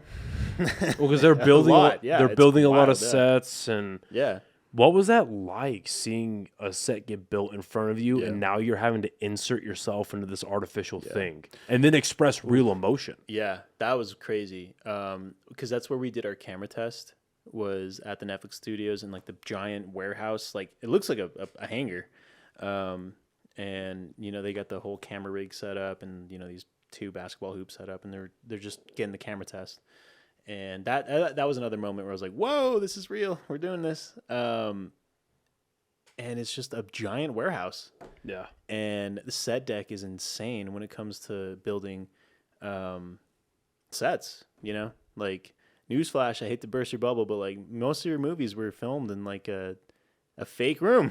Right. It's wild, yeah. The sun is not a sun. It's a giant light coming in from the window. I learned that. So funny story. I learned that for the first I was the dorky kid that whenever I got a DVD, I watched the movie, but I watched special features. I watched how it was made, the interviews. I watched the TV spot, any special feature that was on there. I fucking watched it. And as I grew up, I did all of that, plus rewatching the movie back when they did director's commentary on it and shit like that, right? Yeah. Which, by the way, the best commentary... The Lion King, don't say it. ...is on Tropic Thunder. Oh, I bet that's... Because there's a line in that movie where Robert Downey Jr. goes, "I don't break character to be the DVD commentary." And if you listen, he does the whole thing. If you watch Tropic Thunder, Robert Downey Jr. does the DVD commentary in character. Right. Ben Stiller and Jack Black, they're in like normal, they're normal, but Robert Downey is his movie character, which is fucking hilarious. But anyway, I remember I got High School Musical 2 on DVD. Really now? Yeah. No. I used to fuck with High School Musical, bro. I ain't ashamed of it. I'm not clowning you. We are all in this together, bitch. What's up? Oh, yeah. We are all. Vanessa Hudgens let me know which spectrum I was on. Let me tell you what. Yeah, I'm more of a Corbin Blue guy. You got that afro. Jump in? The Double Dutch movie with Kiki Palmer. Oh, my goodness. Oh, my God. But shout out Vanessa Hudgens. So, yeah. So in the behind the scenes, they were doing the shoot where they're at like a pool house or some shit, and the white kid that played Ashley Tisdale's brother. Yeah. They interviewed him. I don't know who you're talking about. Yeah, I forget the guy's name, but they were talking to him, and he's like, "Yeah, it's 2 a.m. Yeah. But we're shooting a day scene. That's how so it is. They've got these bright LED lights out the window shining in to make it look like daytime at the country club." And I was like, oh shit. Like little 8-year-old Noah, 10-year-old Noah was like, oh shit. Yeah. That makes sense. Yeah. That's kind of cool. Like they're kids, dude. Yeah. They're teenagers filming that. That's wild. Imagine I don't know. Think about like any kid movie before that, or sitcoms before that. Like iCarly, that show was probably like 2 a.m. Yeah, like 13, like 12. Oh yeah, well they were young. I'm bitching about being up. It's like, dude, come on, it's like 11:30. What are you doing but here? You've got energy. I know. When you're 13, 14, 15, 16, your hormones are kicking and you're figuring out who you want to fuck. Like you are up, dude. You're finally like your body's figuring out what caffeine is. Dude, like, you're ready to fucking kill, dude. I needed oat milk latte after oat milk latte from Crafty just to do fucking 11:30 p.m. Were you that actor? Like, I'll take an oat milk latte with I said ice, damn it, yeah. No, they probably felt like I was, but no. So anyway, you're shooting on a lot. Yeah. They're building the set, and again, like I've always been really curious about that. What is it like? Because it's not like you're completely oblivious to what's going on, and they blindfold you and they bring you into this well-made set and they lie to you and say you're in a real house or you're in a real school or a real whatever. No, you're watching all of this get built. Yeah. And now in this artificial setting, you have to express and convey real emotion as if you've been attached to, like, let's say you're shooting at that high school that your character's been going to for 2.5, 3 years. You're shooting in a home that your character's living his whole life. Like, you're having to convey real fucking emotion, dude. So what was that like? Well, it was kind of, made easy for us just because how good of a department set deck and and props and how it literally looks like a room, like a high school gym locker room. It literally looks like that. It looks like brick. It feels like brick. It's insane how real it is, and that's what made it kind of easy to kind of tap in and be like, all right, no, with this, get it, we're good. We can do it. It's easy. So I kind of give them props for that. But there I will say, without giving too much away, we did film this one scene on the lot where heavy scene, really heavy scene, and I can't explain it really. I just remember experiencing it, that there was just something in the air that made the whole scene just click and work. Everybody was just on the same wavelength, and it turned out well. Like there was just literally like some sort of magic that just kind of took over the room, and everybody felt. So it's a weird, super weird experience, feeling that. And so I want to dive into that a little bit, obviously without giving away plot points and giving away what the setting was, but from the production point of view, we obviously established that the director is the one with the vision, right? And then it's their job to articulate and make sure it gets executed. Yeah. So first of all, it's good to hear that the environment catered to the needs of the scene. As you think about from director down to you, execution-wise, what elements, what people on the set made that environment not only as like emotionally welcoming, but again, like as catering to the needs of you and your other castmates in that scene? Like, what made that happen? Yeah. I think a big part of it was that we were spending every minute of every day together for, at that point, at least a month. And, when you're doing this heavy scene that involves, blank, you kind of just tap into the relationship that you actually have built with that person and built with this team. And that made it really easy and, believable. Because like it is true. Like we definitely built relationships over the course of this project, and I've been fortunate enough to link up with some of the homies since then, and it's real. It's real. It's a movie, but it's real for sure. Yeah. But yeah, I that was something that I kind of got lucky with because I didn't really have to do it too much. That was more of the actual leads. I'm just a background guy. I don't know how they did it. That's just the talent that was used in this movie. That's awesome. And any movie, dude. After going through this, I look at movies and the industry in a whole different light. Like I will watch a movie and then I kind of already understand like this is how they did it. This is the way they did it. And my one friend who's actually been a PA for years, he's like, once you're a PA, like you lose movie magic. Like you just know it. You just know how it is. And because of that, when you see something that is actually worthy of like, praise and respect, that's what makes film so special. And like, that's the really cool part of film in their eyes. And, I've definitely kind of gotten that perspective after filming this. So, yeah, film's cool. Awesome. Industry's sick. Yeah. So I was going to say, like, after getting, because this is a saying that I've heard, you don't never go into the kitchen of your favorite restaurant. Yeah. Yeah. Right. Yeah. So after being behind the scenes, being actively a part of a production, do you want to continue? Oh yeah. Yeah, absolutely. It was so much fun. I may or may not have something in the works. All right. Don't call me on that, but, call me on it. Just kidding. Yeah, it's something that I feel like I was good at school. I didn't like school. What am I doing? I'm not doing school. Yeah, I feel you. I fucking look at what I'm doing right now. I feel you. Yeah. And then for those who also have never seen me or heard of me, I'm a musician. That's like that's been my main thing. That's been my biggest thing. It's still like my main thing. I just happen to do this movie. Yeah. And while I was filming this movie, we were still playing shows and stuff. We were still, writing songs, being in the studio, traveling. Like, it was crazy. And I thank you for bringing that because I want to get into all that. For sure. Yeah.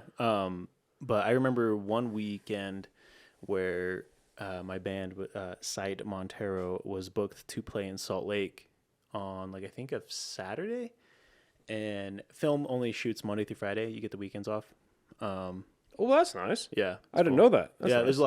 There's a lot of guidelines because it's a union, whatever. But and I mean, there's a lot more. There's a lot more that are being that will pass and that should pass. Thanks to the strike. But there was one weekend we were booked to play in Salt Lake. Killer show, killer lineup, killer venue. Love playing Kilby. Always a great time in Salt Lake. With Salt Lake, all of Utah, we love you. We were scheduled to play Saturday. Honestly, it might have been a Friday. So I think what had happened was we filmed from 3 a.m. to, I think the max you can film is 12 hours. So I think we did 3 a.m. to, or 2 a.m. to 2 p.m. I got on a flight after filming, went all the way to Salt Lake.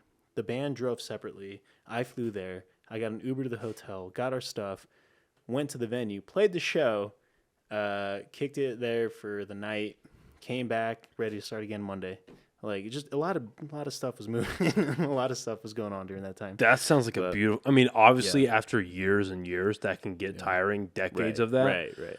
But maybe it's the youth in me. Maybe it's the dreams of the visions of grandeur. But that sounds fucking beautiful. I loved it. That sounds absolutely fucking beautiful. It was during that time. I was like, I'm meant to do this. I got this. Yeah, I can do this. I want to do this. Yeah, and there was no better feeling than being like, all right, I just worked my ass off. Let's go do it. I loved it. Don't get me wrong. Now let's go murder this stage. Let's go murder this set. And we did. And started again on Monday. Really cool. How fulfilling was that? Because you just went through a week of expressing yourself as a actor. Right. And getting that type of emotional release and that gratification of, again, everything we just talked about set life, how you're getting treated, what you're getting to experience, all these different things. And then you get to turn around and express yourself as a musician. Oh, yeah. You let it out, dude. What, as you're flying back from Utah, as you're settling back into New Mexico, getting ready to go back, you're going back to a film set. Yeah. Were you ever thinking to yourself, this is my life? Yeah. Right now, in this moment. Yeah. This is what I am doing. Yeah. No, I still do. I do think that, that's me. That's what I do. That's my life. There's a strike going on right now. That's for a good cause, obviously.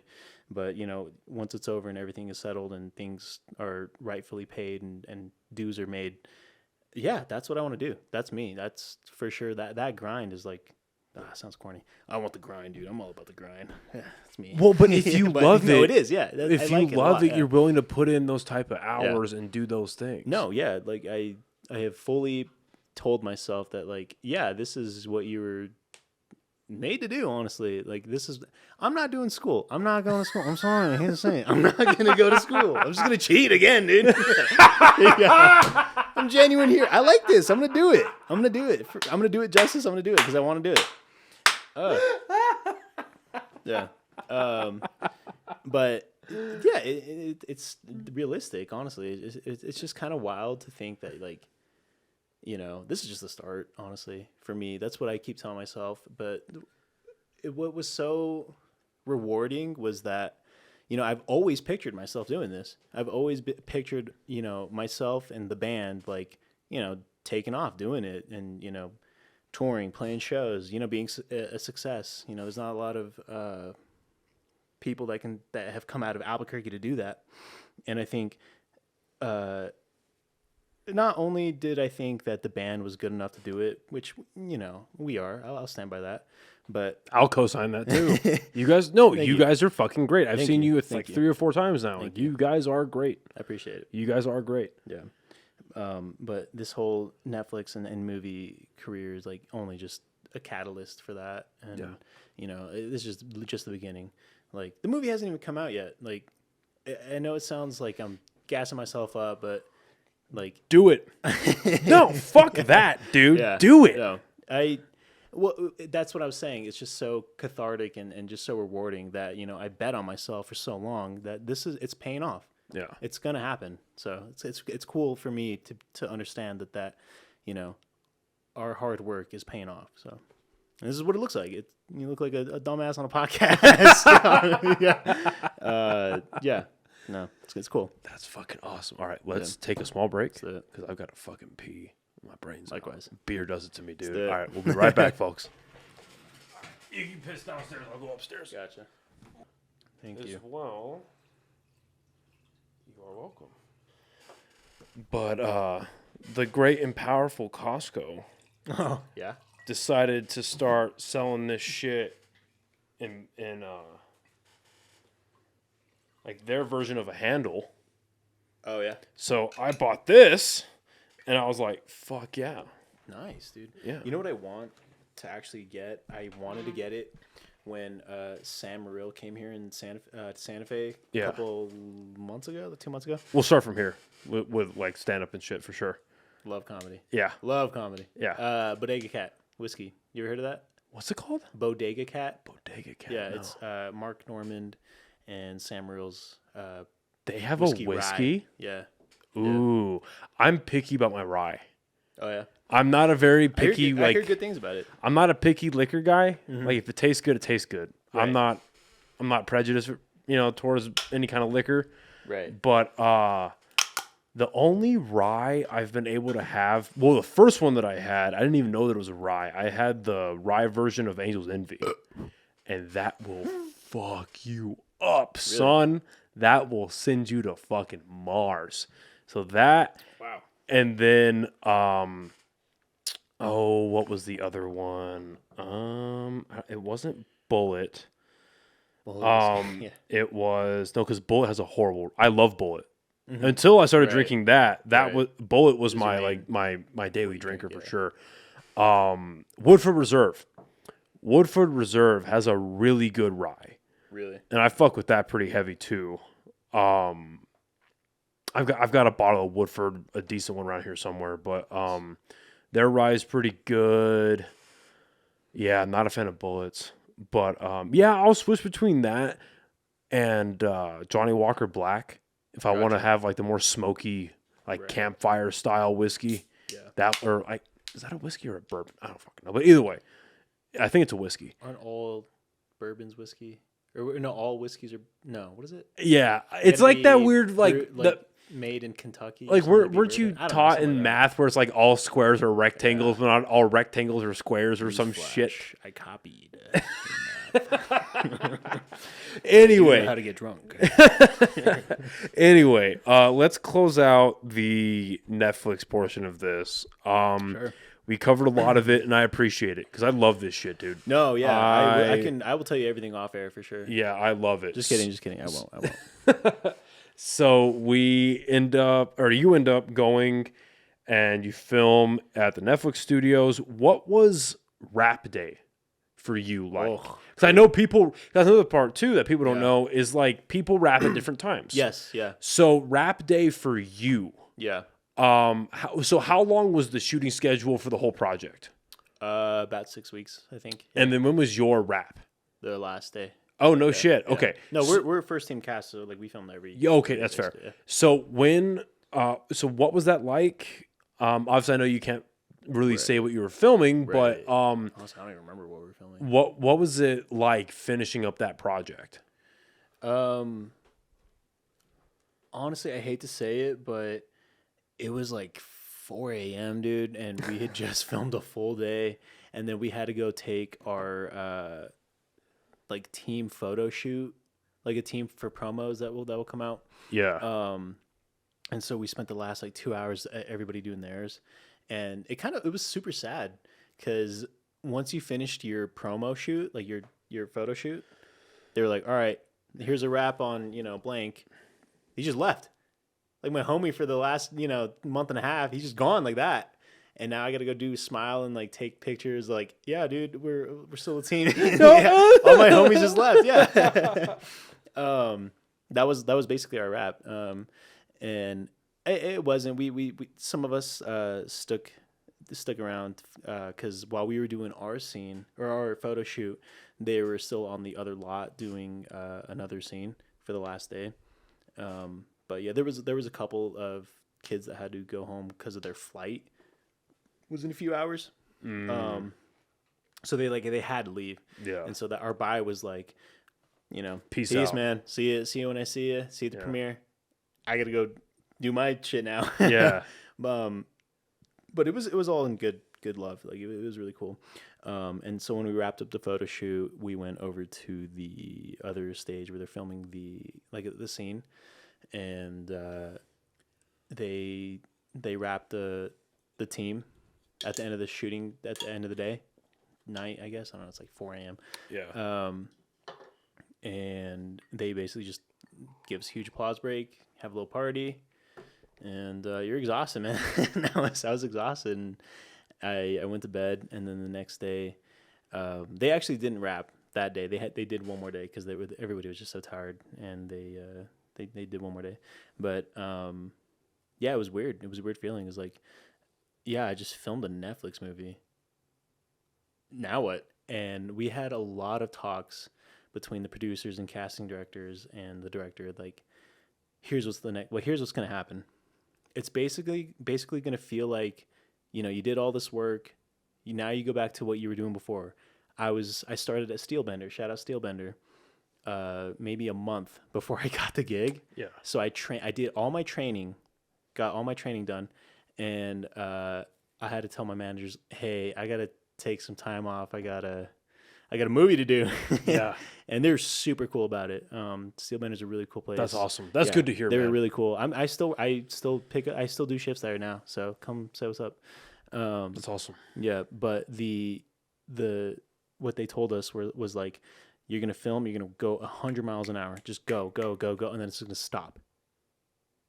It's going to feel like, everybody just kind of went their own way. And then once the movie comes out, it's going to go back 100%. Just go. And, you're doing promos, you're doing interview, like all that stuff that comes with being in a movie. That's just what happens. And, I'm looking forward to it more than anybody that worked on the movie. That's in the movie.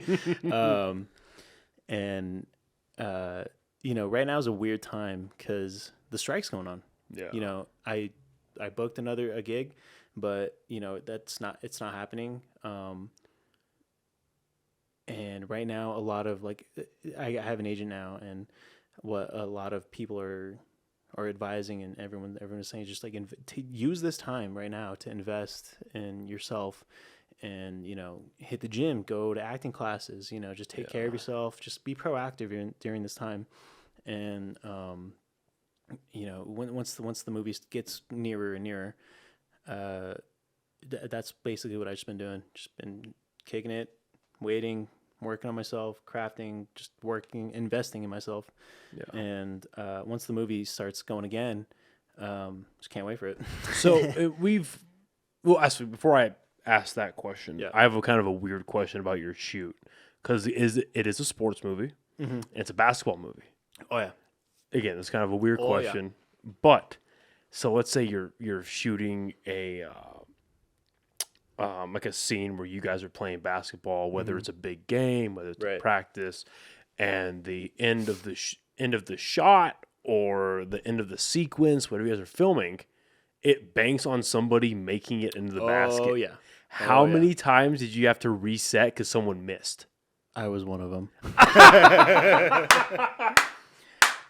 Because I think about that. Well, because there's some, and they're not coming to mind, obviously. Yeah. Well, my favorite basketball movie, hands down, Space Jam, is fucking Glory Road.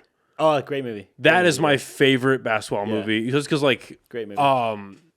At the time that it came out, my mom was working for Radio Disney, and Disney helped produce and make the movie. Right. So I got to go to a premiere of it here in Albuquerque. But then a lot of I was there, I think, when I was a kid.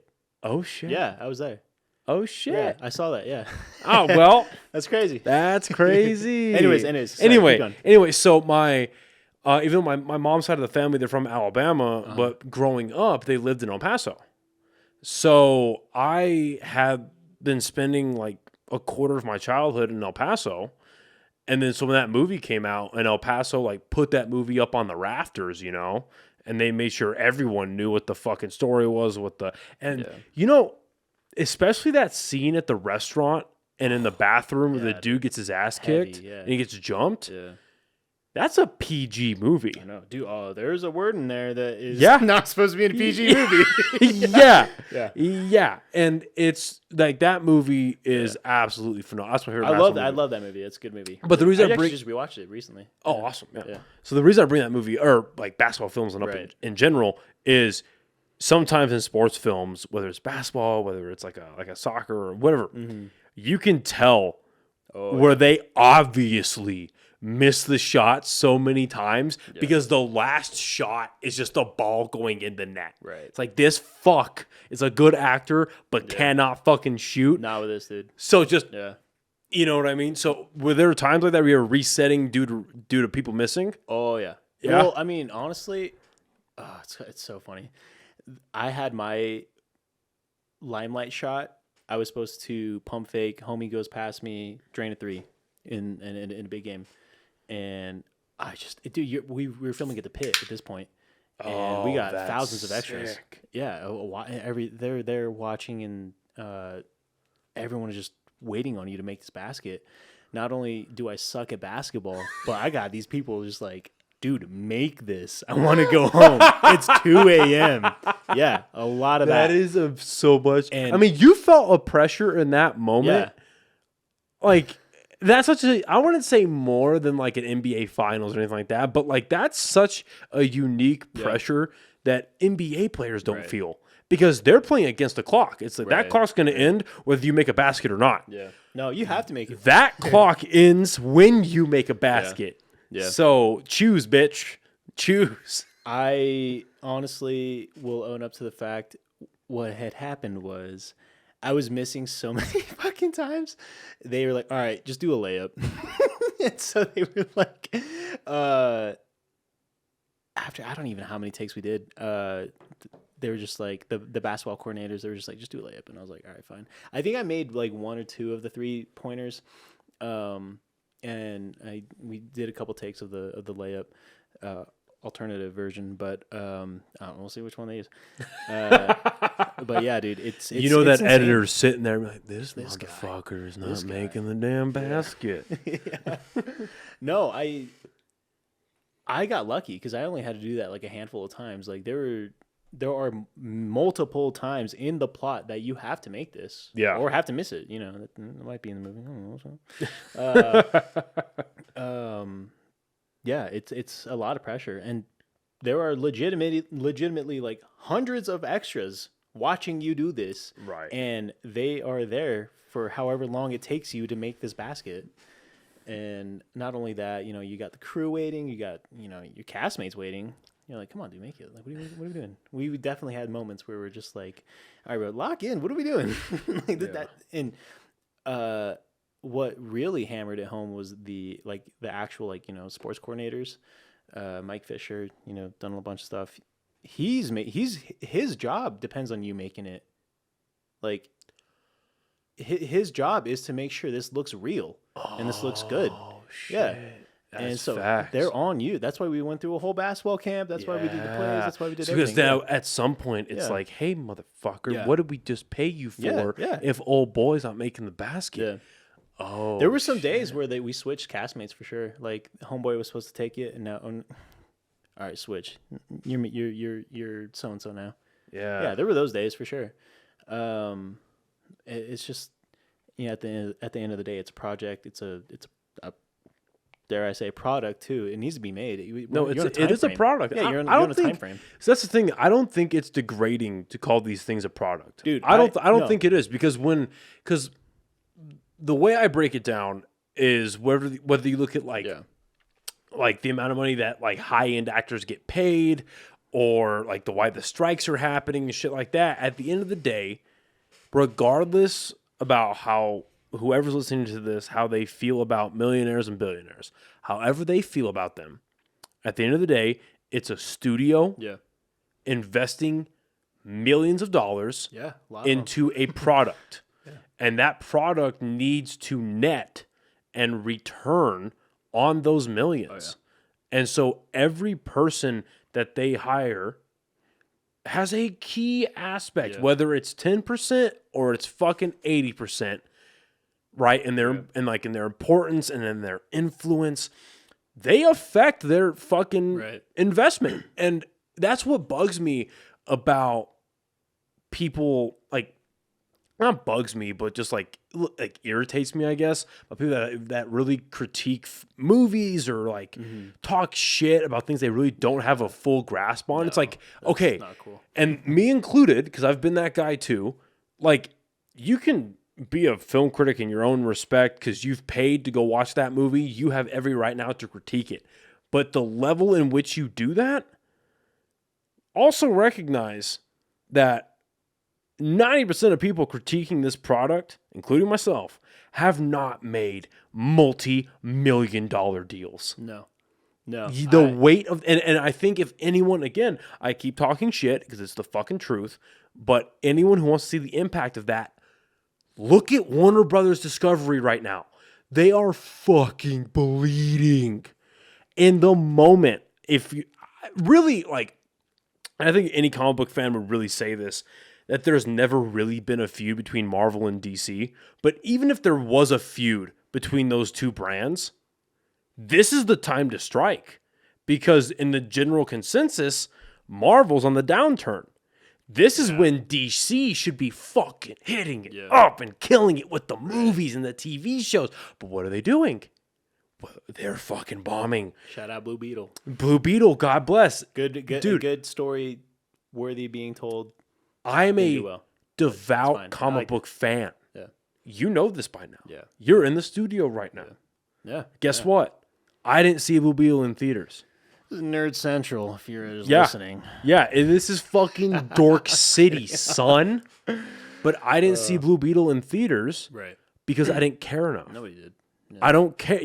Yeah. A lot of people didn't fuck. I saw The Flash in theaters. That was my last real bastion for DC. I might go see Aquaman just because I like Jason Momoa and he's a part of like the old Snyder like echelon. Yeah. But like, I don't know.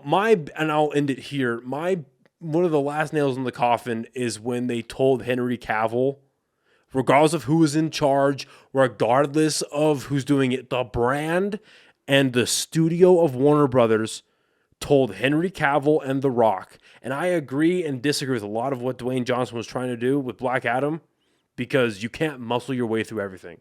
And that's what he did, unfortunately. I didn't see Black Adam. Yeah. No. It was not good until the post-credits scene when fucking Superman showed up. Oh, yeah. I did see and that. They do the post-credits with Henry Cavill as Superman, and dude, he fucking shows up, and he's got the curl in his hair, a bright blue, red, yellow symbol. They played a mixture of the fucking Hans Zimmer Man of Steel and the John Williams, Christopher Reeve theme behind him. Nice. Black Adam, we need to talk. Like, oh shit, I was ready to fuck, dude. I was ready to take down nations after I saw that. But then, so they released that. I saw that Thursday night opening, whatever, right? Yeah. Or no, I'm sorry. I saw it the week after. But anyway, they released that Thursday, Friday, Saturday, Sunday goes by. Monday morning, because obviously Henry Cavill has a PR team, Monday morning at 9 a.m., he releases a video on Instagram. And he goes, hey, guys, I wanted to give you the weekend to watch Black Adam. But I'm back as Superman. I can't wait to show you what we have in development. This is going to be a great thing. Not even a fucking month goes by, and he gets axed. Yeah.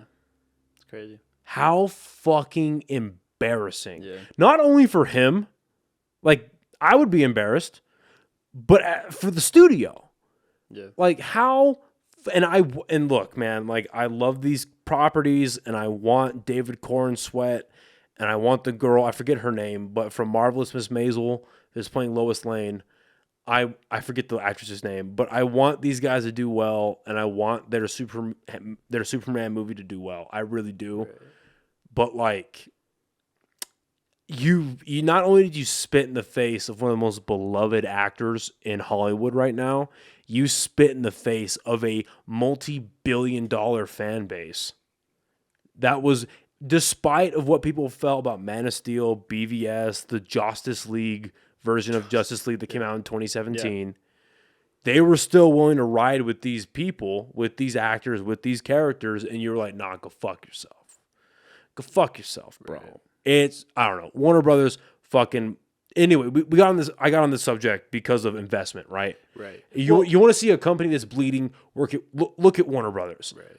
But for you guys, you know, they're making investment in every person they put behind the camera, in front of the camera, and it's really refreshing to hear how much love and importance and really conviction behind this project. Yeah, that's really good to hear. What I was saying when, that's why I didn't take any offense, because like I spent so many takes just trying to make this fucking basket. Like I tried, I literally lost the amount of times that counting how many takes it took, that when they were like, just do the layup, I took no offense to it, because it's like, all right, I'm not putting my ego in front of, you know, hundreds, like 1,000 people, like their time. Like that's why I didn't take any offense to, you know, making this thing move on. We got to move on. We have to move on. Yeah. That was what they said. I took no offense. Like, we have to move on. Just do a layup. I took no offense to it. And then that's why I was like, that's when it hit me. It's like, this thing is just so much bigger than just, you know, my big break. What the fuck? No. Get out of here. What are you talking about? No. There's so much more at stake than just, you know, how long am I on the screen time for? No, there's so much more than that. Yeah.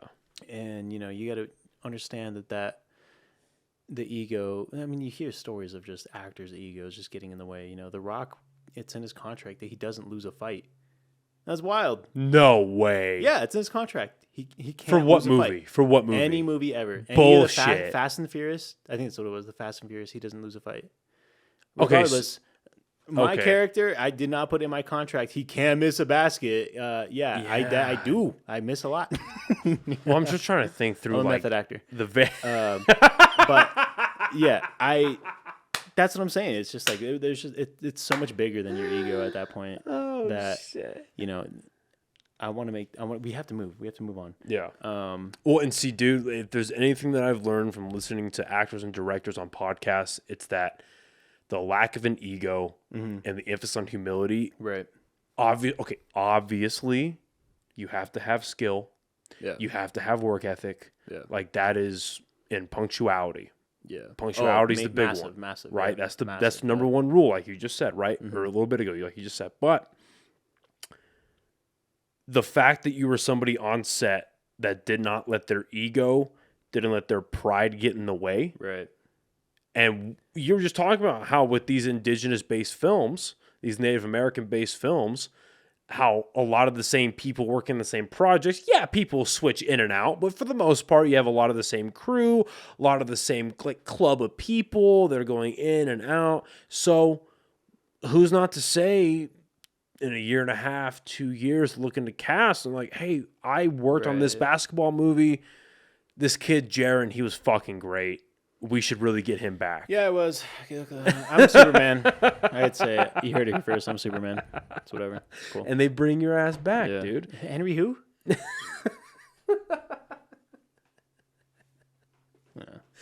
Who said Black Superman? Native American Superman. Brown Superman? Bitch. Yeah. He's late. Yeah, he's late to save you.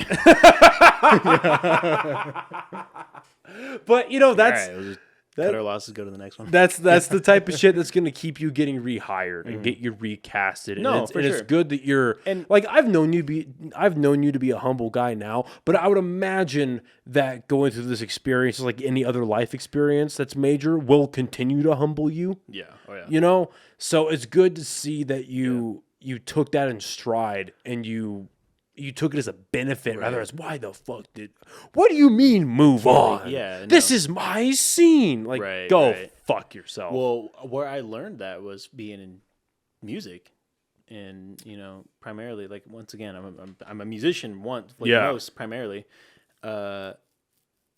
I'm dealing with like agents, booking agents, venues, other bands, and your time on stage, you want to make the most of that.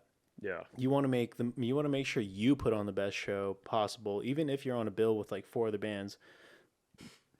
There's just skills that you got to learn when it comes to dealing with that music within the music industry, of just how to conduct yourself and professionally. And that's what it is at the end of the day. Like, yeah, it is professionalism, but also it's just basic, just human courtesy and being cool. Just be cool. Just be cool. How crazy is it that we live in a day and age where it's becoming a near novel idea of just, hey, just be cool. Be cool, Relax. man. Be a nice guy. Yeah. Hey, look, you were wrong today. Someone disrespected you. Okay, you know what? Say something about it, but come on now.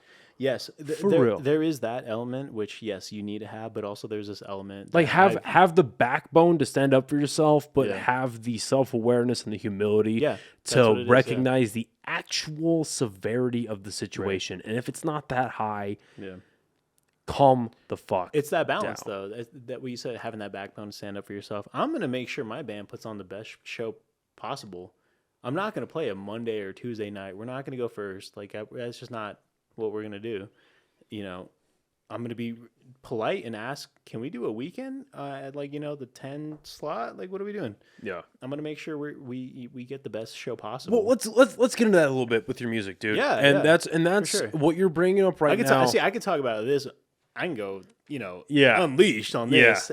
Whereas the movie, they might Crystalia me. And dude, no, dude, that was like almost 2.5 hours of solid content right there. I've just solid. I hate saying content. Solid insight. Product. Insight. Yeah. Again, because also that's the shit, and this is like, let's have fun now. Like I've told you, man, this is where I am the most selfish in my life, because I only talk to people on this podcast that I actually want to speak to. Right. Some episodes better than others, and I choose to take responsibility for how good an episode goes or it doesn't go. Because at the end of the day, I'm the host. Right. But at the same time, I choose who fun comes on here, and that was something I really wanted to get insight on with you, because I love film. Yeah. I want to love the film industry, and I want to get into it eventually. So having your insight, like, to me, that's fucking invaluable. Yeah. So what you just brought up, so how long has Side Montero been a thing? Side Montero, the project itself, has been around since, I want to say, 2019. Okay, so but me, Levi, and Aaron have been playing since we were in the 3rd grade. We found Ben in high school, so we've been playing together for a minute. We went through a couple band names, like one band name, really poor. I'm not going to say it, but it's on the last episode. It is, and I'm forgetting it, and it's killing me. But it's crazy. In a very downgraded version of this studio. Yeah. When we did this like last year. Yeah. I forget the fucking name. Don't worry about it. But anyway, so you guys have been around for about 4 years now, and you guys, whenever I see you guys playing here in Albuquerque, you guys are routinely playing as the second feature or the top bill, the first feature or the top bill of any show. You guys are extremely talented. You put out good music, and this is a subject that I was talking about with Amanda from the Red Light Cameras. Me and her got into it about it, because it's a matter of, okay, where does knowing your worth, not only as a person, but as a musician, and an entertainer, because you could be an amazing guitar player. She's a crazy, she's entertainer. She's phenomenal. Yeah. She is absolutely fucking phenomenal. But, it's like, where is it that you're, like, for your purposes, right? Your skill as a guitar player. Mm-hmm.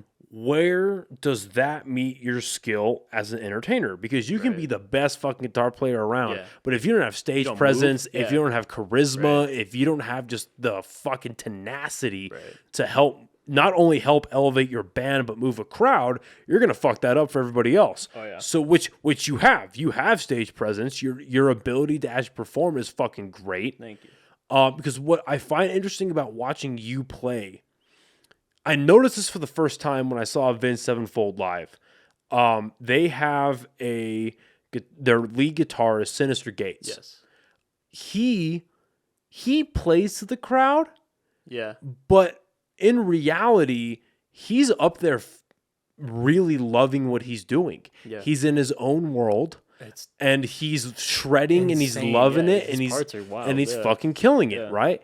And I think you fall into that category. I think Johnny from the Slums falls into that category where you guys are talented, you're great, but you're also up there doing what you fucking love. And people can see that talent and they latch onto that because they see something like, oh, he loves guitar as much as I love poetry, as much as I love woodworking, as much as I love working on cars. And like people like you have the ability to radiate that, right? So it's like, okay, where does your skill and your entertainment ability coincide? Where do they apex? Okay, great. And now the rest of the band is on that same wavelength. You guys are elevating each other. Okay, awesome. And now you guys have a resume, whether it's your discography or it's your history of shows. Mm-hmm. You can now go to a venue, whether they're in state or out of state, like you just said, and you're like, hey, what's Friday at 9:30? Yeah. What does Friday at 10 look like? What does Saturday at 10:15 look like? Sure. Because we are at that level, and we're gonna. Because again, just like we were talking about with the studios, they're making a multi-million-dollar investment on you guys. Right. These venues, not as big as a dollar amount, but they're still betting on you guys bringing people in because you're going to up their cover charge. Right. You're going to up their liquor sales. You're going to up their food sales, probably in that order. So then, they're not going to bring in a shitty act twice. No. And if you want to return to a venue, if you want to make a good name for yourself in a brand new city, in a brand new state, you got to bring the fucking heat. So if you're going to ask for a primetime slot on Friday or Saturday, you guys have the ability to do that, though. Yeah. You know what I mean? Yeah. So as you're rising and Side Montero's been building up, do you feel like the confidence has come with you, or do you feel a little bit of that imposter syndrome where it's like, okay, even I might not feel it, but this is the way it is, so I'm going to act like it? No, that's the way it is. Fuck yeah. Yeah, that's the way it is. Fuck yeah. No. The band and the music is something I can for sure, tie our names to be like, yeah, this is us. We're doing this. We're proud of this. This is our standard. We don't, go out of our way to like, treat anybody poorly or think that we're above anybody or be cocky or assholes or anything like that. But yeah, like we know what we stand for, and we know like our level of ability is. And we've been in the scene for a minute now, and not only that, but like we've toured, we've gone out of this place, which I think is probably the most important thing that a band from Albuquerque can do, is to realize, oh, we're not that good.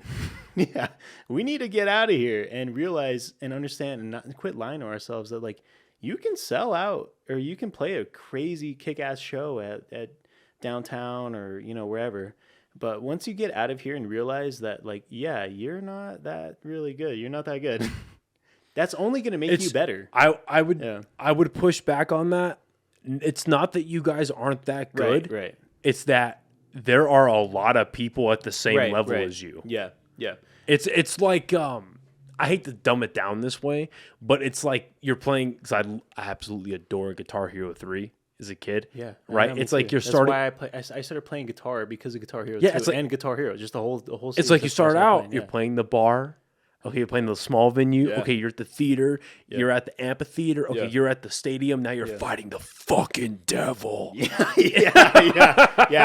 Guess what? He won a couple times too.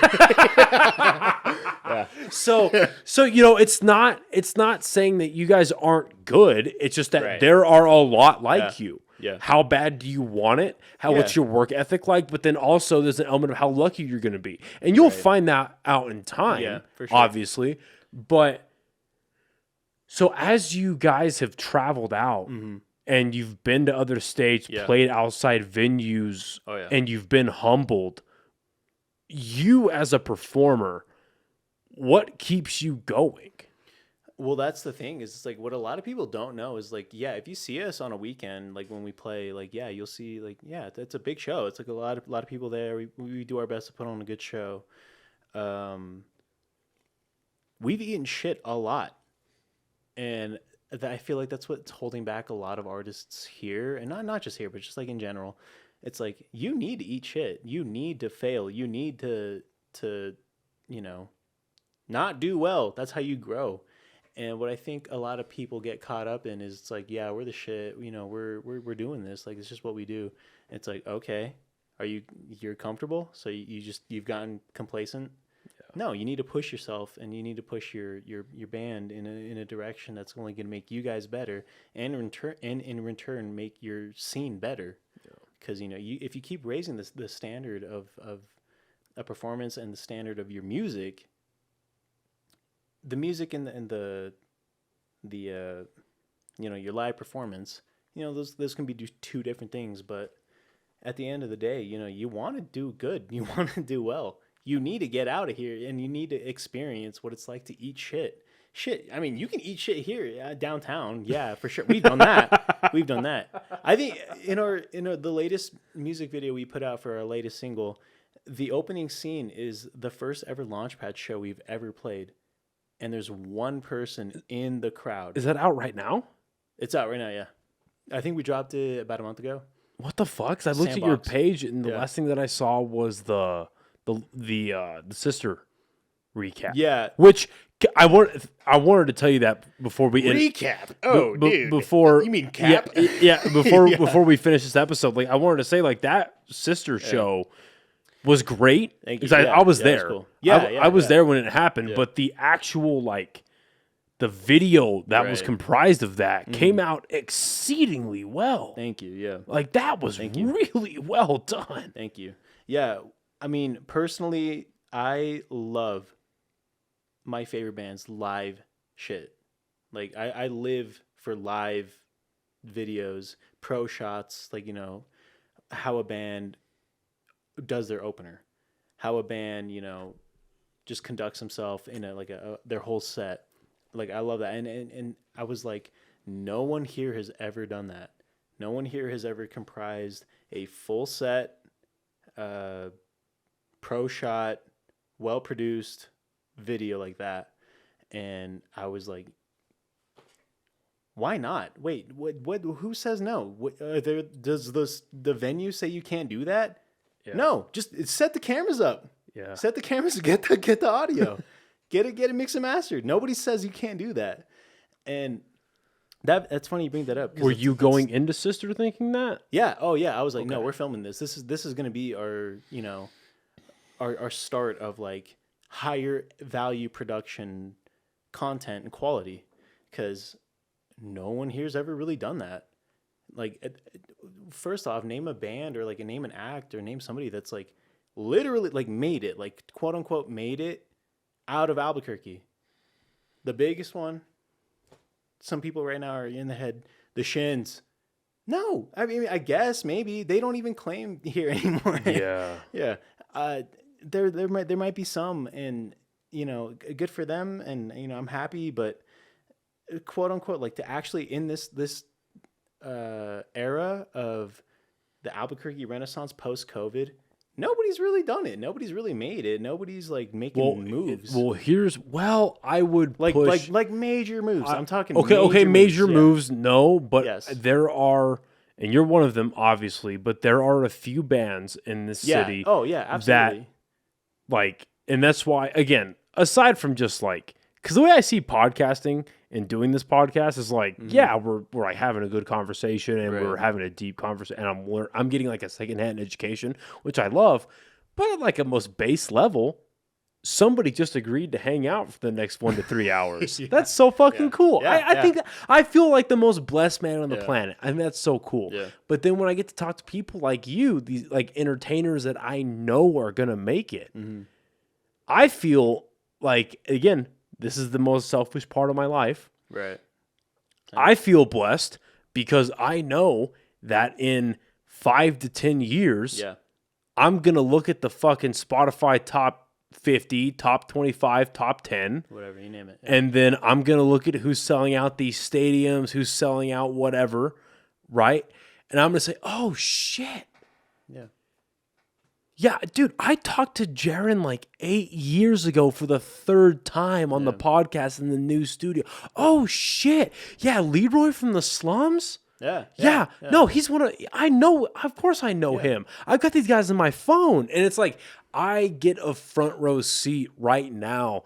And I'm seeing you guys in like that grind era. And I'm seeing you guys in that stage in your life where it's like, how bad do you fucking want this? Well, it's the same element of, you know, these indigenous stories being made and told. You look at these movies that are out now, like, whoa, this is an insane story. This has been here this entire time. Yeah. We're making these movies now. They're doing well. They're performing. Yeah, it's been here. It's been here the whole time. It's been here. It's been here before Hollywood even started. It's been here. The talent here in New Mexico. Yeah, that's just what it is. It's the same thing. It's just the lack of exposure is just, you know, it hurts. It not hurts, but stifles the trajectory that an artist here can come out of. Well, it's one of the only positive things that I see out of like out of the hyper left movement politically, but certainly like the liberal side of things. Like I think there's a difference between liberals and hyper left. Okay, the hyper left are the extremes, but they still advocate for people of color and for oppressed individuals to get their time. Yeah. And this is one of the highlights of their cause, of their speech, of their movement, is these things are getting made. Right. We just did a whole conference about the Netflix project you've done. And then your band, you know, you guys are going to get uplifted not because they have a Native American guitar player or a frontman, but because you guys are fucking talented. You're fucking talented, dude. Thank you. And I'm telling you, man, like you guys, fucking red light cameras, Slums of Harvard, there's a lot of good bands the here. fucking Mango Cakes, if they can, like, and I've told them this to their face. I have said this to their face. If they can find a way to condense, because there's like 15 million of them on stage at one time, if they can find a way to condense, compact, continue to put out music and go forward, they're going to be amazing. Sure. Yeah, no, well, they're all, But again, for right now, all of you guys are amazing hometown acts that are starting to branch out and getting out there. You need to get out of here. And the fact that one of the biggest names in the Albuquerque music scene is Amanda, a woman, like that shows, I think, to the public that it's like, oh no, these fucks are talented, and it's not just the dudes. It's not just the women. No. It's not just the people of color. Yeah. It's everybody. Oh, so again, I feel proud to know you guys. I feel proud to fucking be able to talk to you guys right now. And as specifically you, as your career continues, whether it's acting, musician, all of it coming together, dude, we're going to talk in 5 years. Yeah, man, we just did this movie and we just sold out this theater. We just sold out this, whatever. And it's like, this is the life we talked about. Yeah, you're not going to be in your loft. I can tell you that right now, dude. You're going to be in big, you're going to be in high rise, dude. But it's awesome to see all this shit, man. So, no, it's cool. Yeah. It's cool. cool. For Side Montero, one thing I want to kind of highlight, and really like kind of get into a little bit is your guys' writing style. Yeah. because you guys are like this.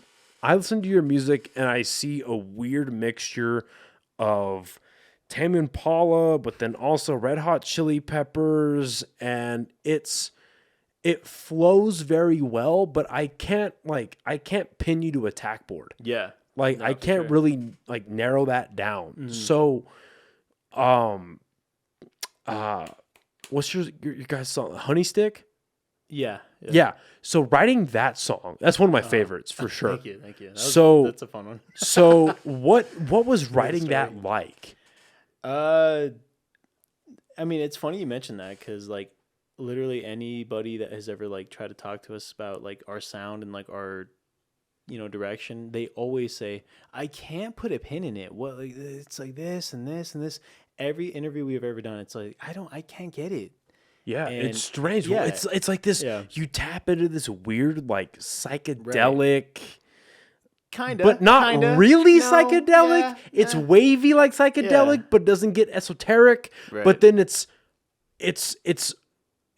wherever. If hard rock is here and soft rock is here, Yeah. you guys are like there, and you move around still. It's Yeah. just strange. No, it's weird. Yeah, I mean, I don't think really any of us would go for the psychedelic wave.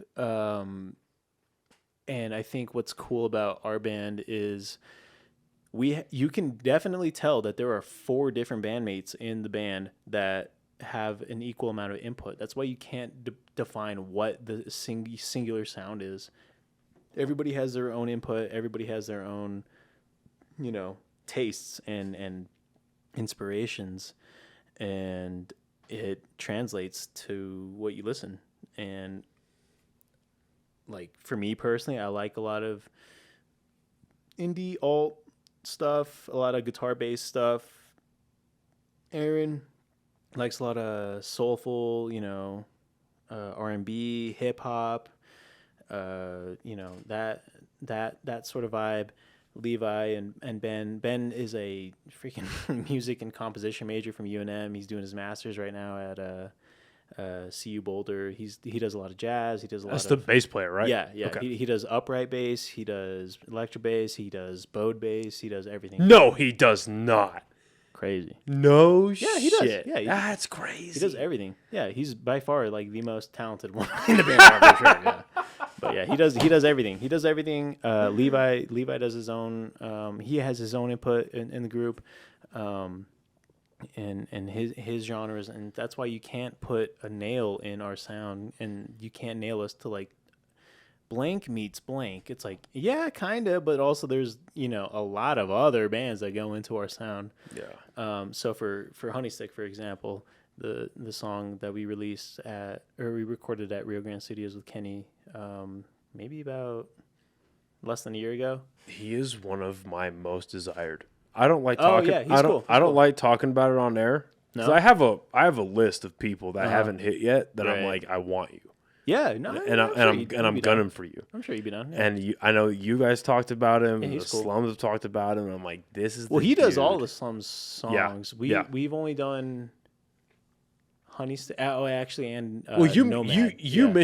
mentioned him to me like off camera. I think we were at Anodyne or something. Maybe, We were probably at Anodyne. Probably. I'm gonna go there right now. Hey, pull up. I'm gonna beat your monkey ass in pool. But yeah, I've heard a lot of great things about him. And no, he's one of my great, most great wanted. producer. What a lot of people won't tell you about working with producers and with him especially is he's very, very like opinionated, and he's the type of producer that's been doing this for so many years and decades that he's found his stride. He's found what works for him. I'm very hands on. And everything that we put out, I'm hovering above your shoulder, if not doing myself. So that's why when we work with like someone like that, like you work with them, like for sure. You work with producers that are, this is my way. This is how we're gonna do it, and you just kind of go along with that. And then you work with producers that are like, yeah, it's up to you, man. You can do whatever you want. Like maybe, yeah, that could be cool.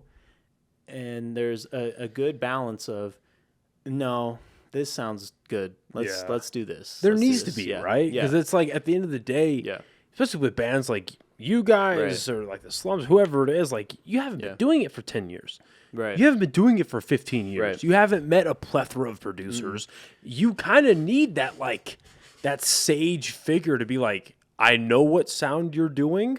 Here's how it sounds the best. A little bit. Here's where it can get engineered. Right. Here's where I can help. Yeah. Like that input, I'd imagine it could be invaluable. It's valuable. We value every producer we worked with, and you know, mind you, we've only been recording for maybe a handful of like, I don't know, like 7 years, 10 years, almost a decade, of working with everybody within that spectrum, and I've just found that there are some groups that work better with somebody at the helm like Kenny, and there are other groups that work better that no, I'm gonna bet on no. We're doing our us. We're still working on finding that balance. Yeah. And it's no slight to any of the any producer style that you work with. Like you may work with somebody that's more hands-on, or that lets you do your own thing. I'm not talking shit about any producers or any work styles. But I'm just talking. I can only talk about what works best for my band and what works best for me, and that's definitely more so like we want to make sure like what we put out is our vision, and what our vision is best, I guess articulated by us, if that makes sense. So we want to make sure the guitar that we play is the one that we want to be heard. The drum sounds that we create are the ones that want to be heard. That's just us. So for that song, Honey Stick, we took a while to write it actually.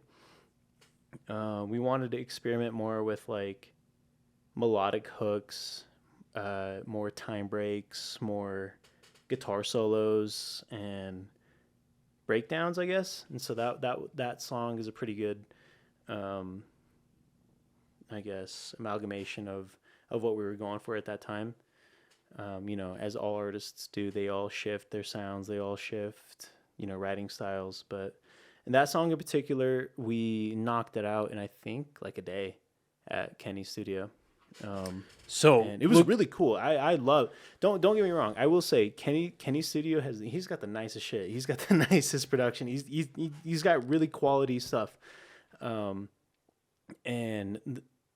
he's amazing to work with. And I'm super happy how it turned out. Like don't get me wrong. I love that song, and I love the whole experience that came with him.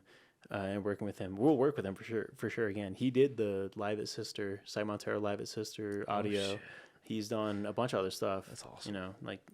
Yeah. So one of the things I think we can close out on is so the writing process and the thought process in general behind where you were at Honey Stick and now. How has that changed? A little bit more maturity when it comes to songwriting. Granted, I think we've only put out like, I don't know, a handful of songs since that, but we are working on, Cy Montero is working on a new album cycle, maybe, I don't know, we'll see. We're working on a bunch of new songs, and I think it's just kind of a actualization of like what we want to create and how we want to make it happen. That's the difference.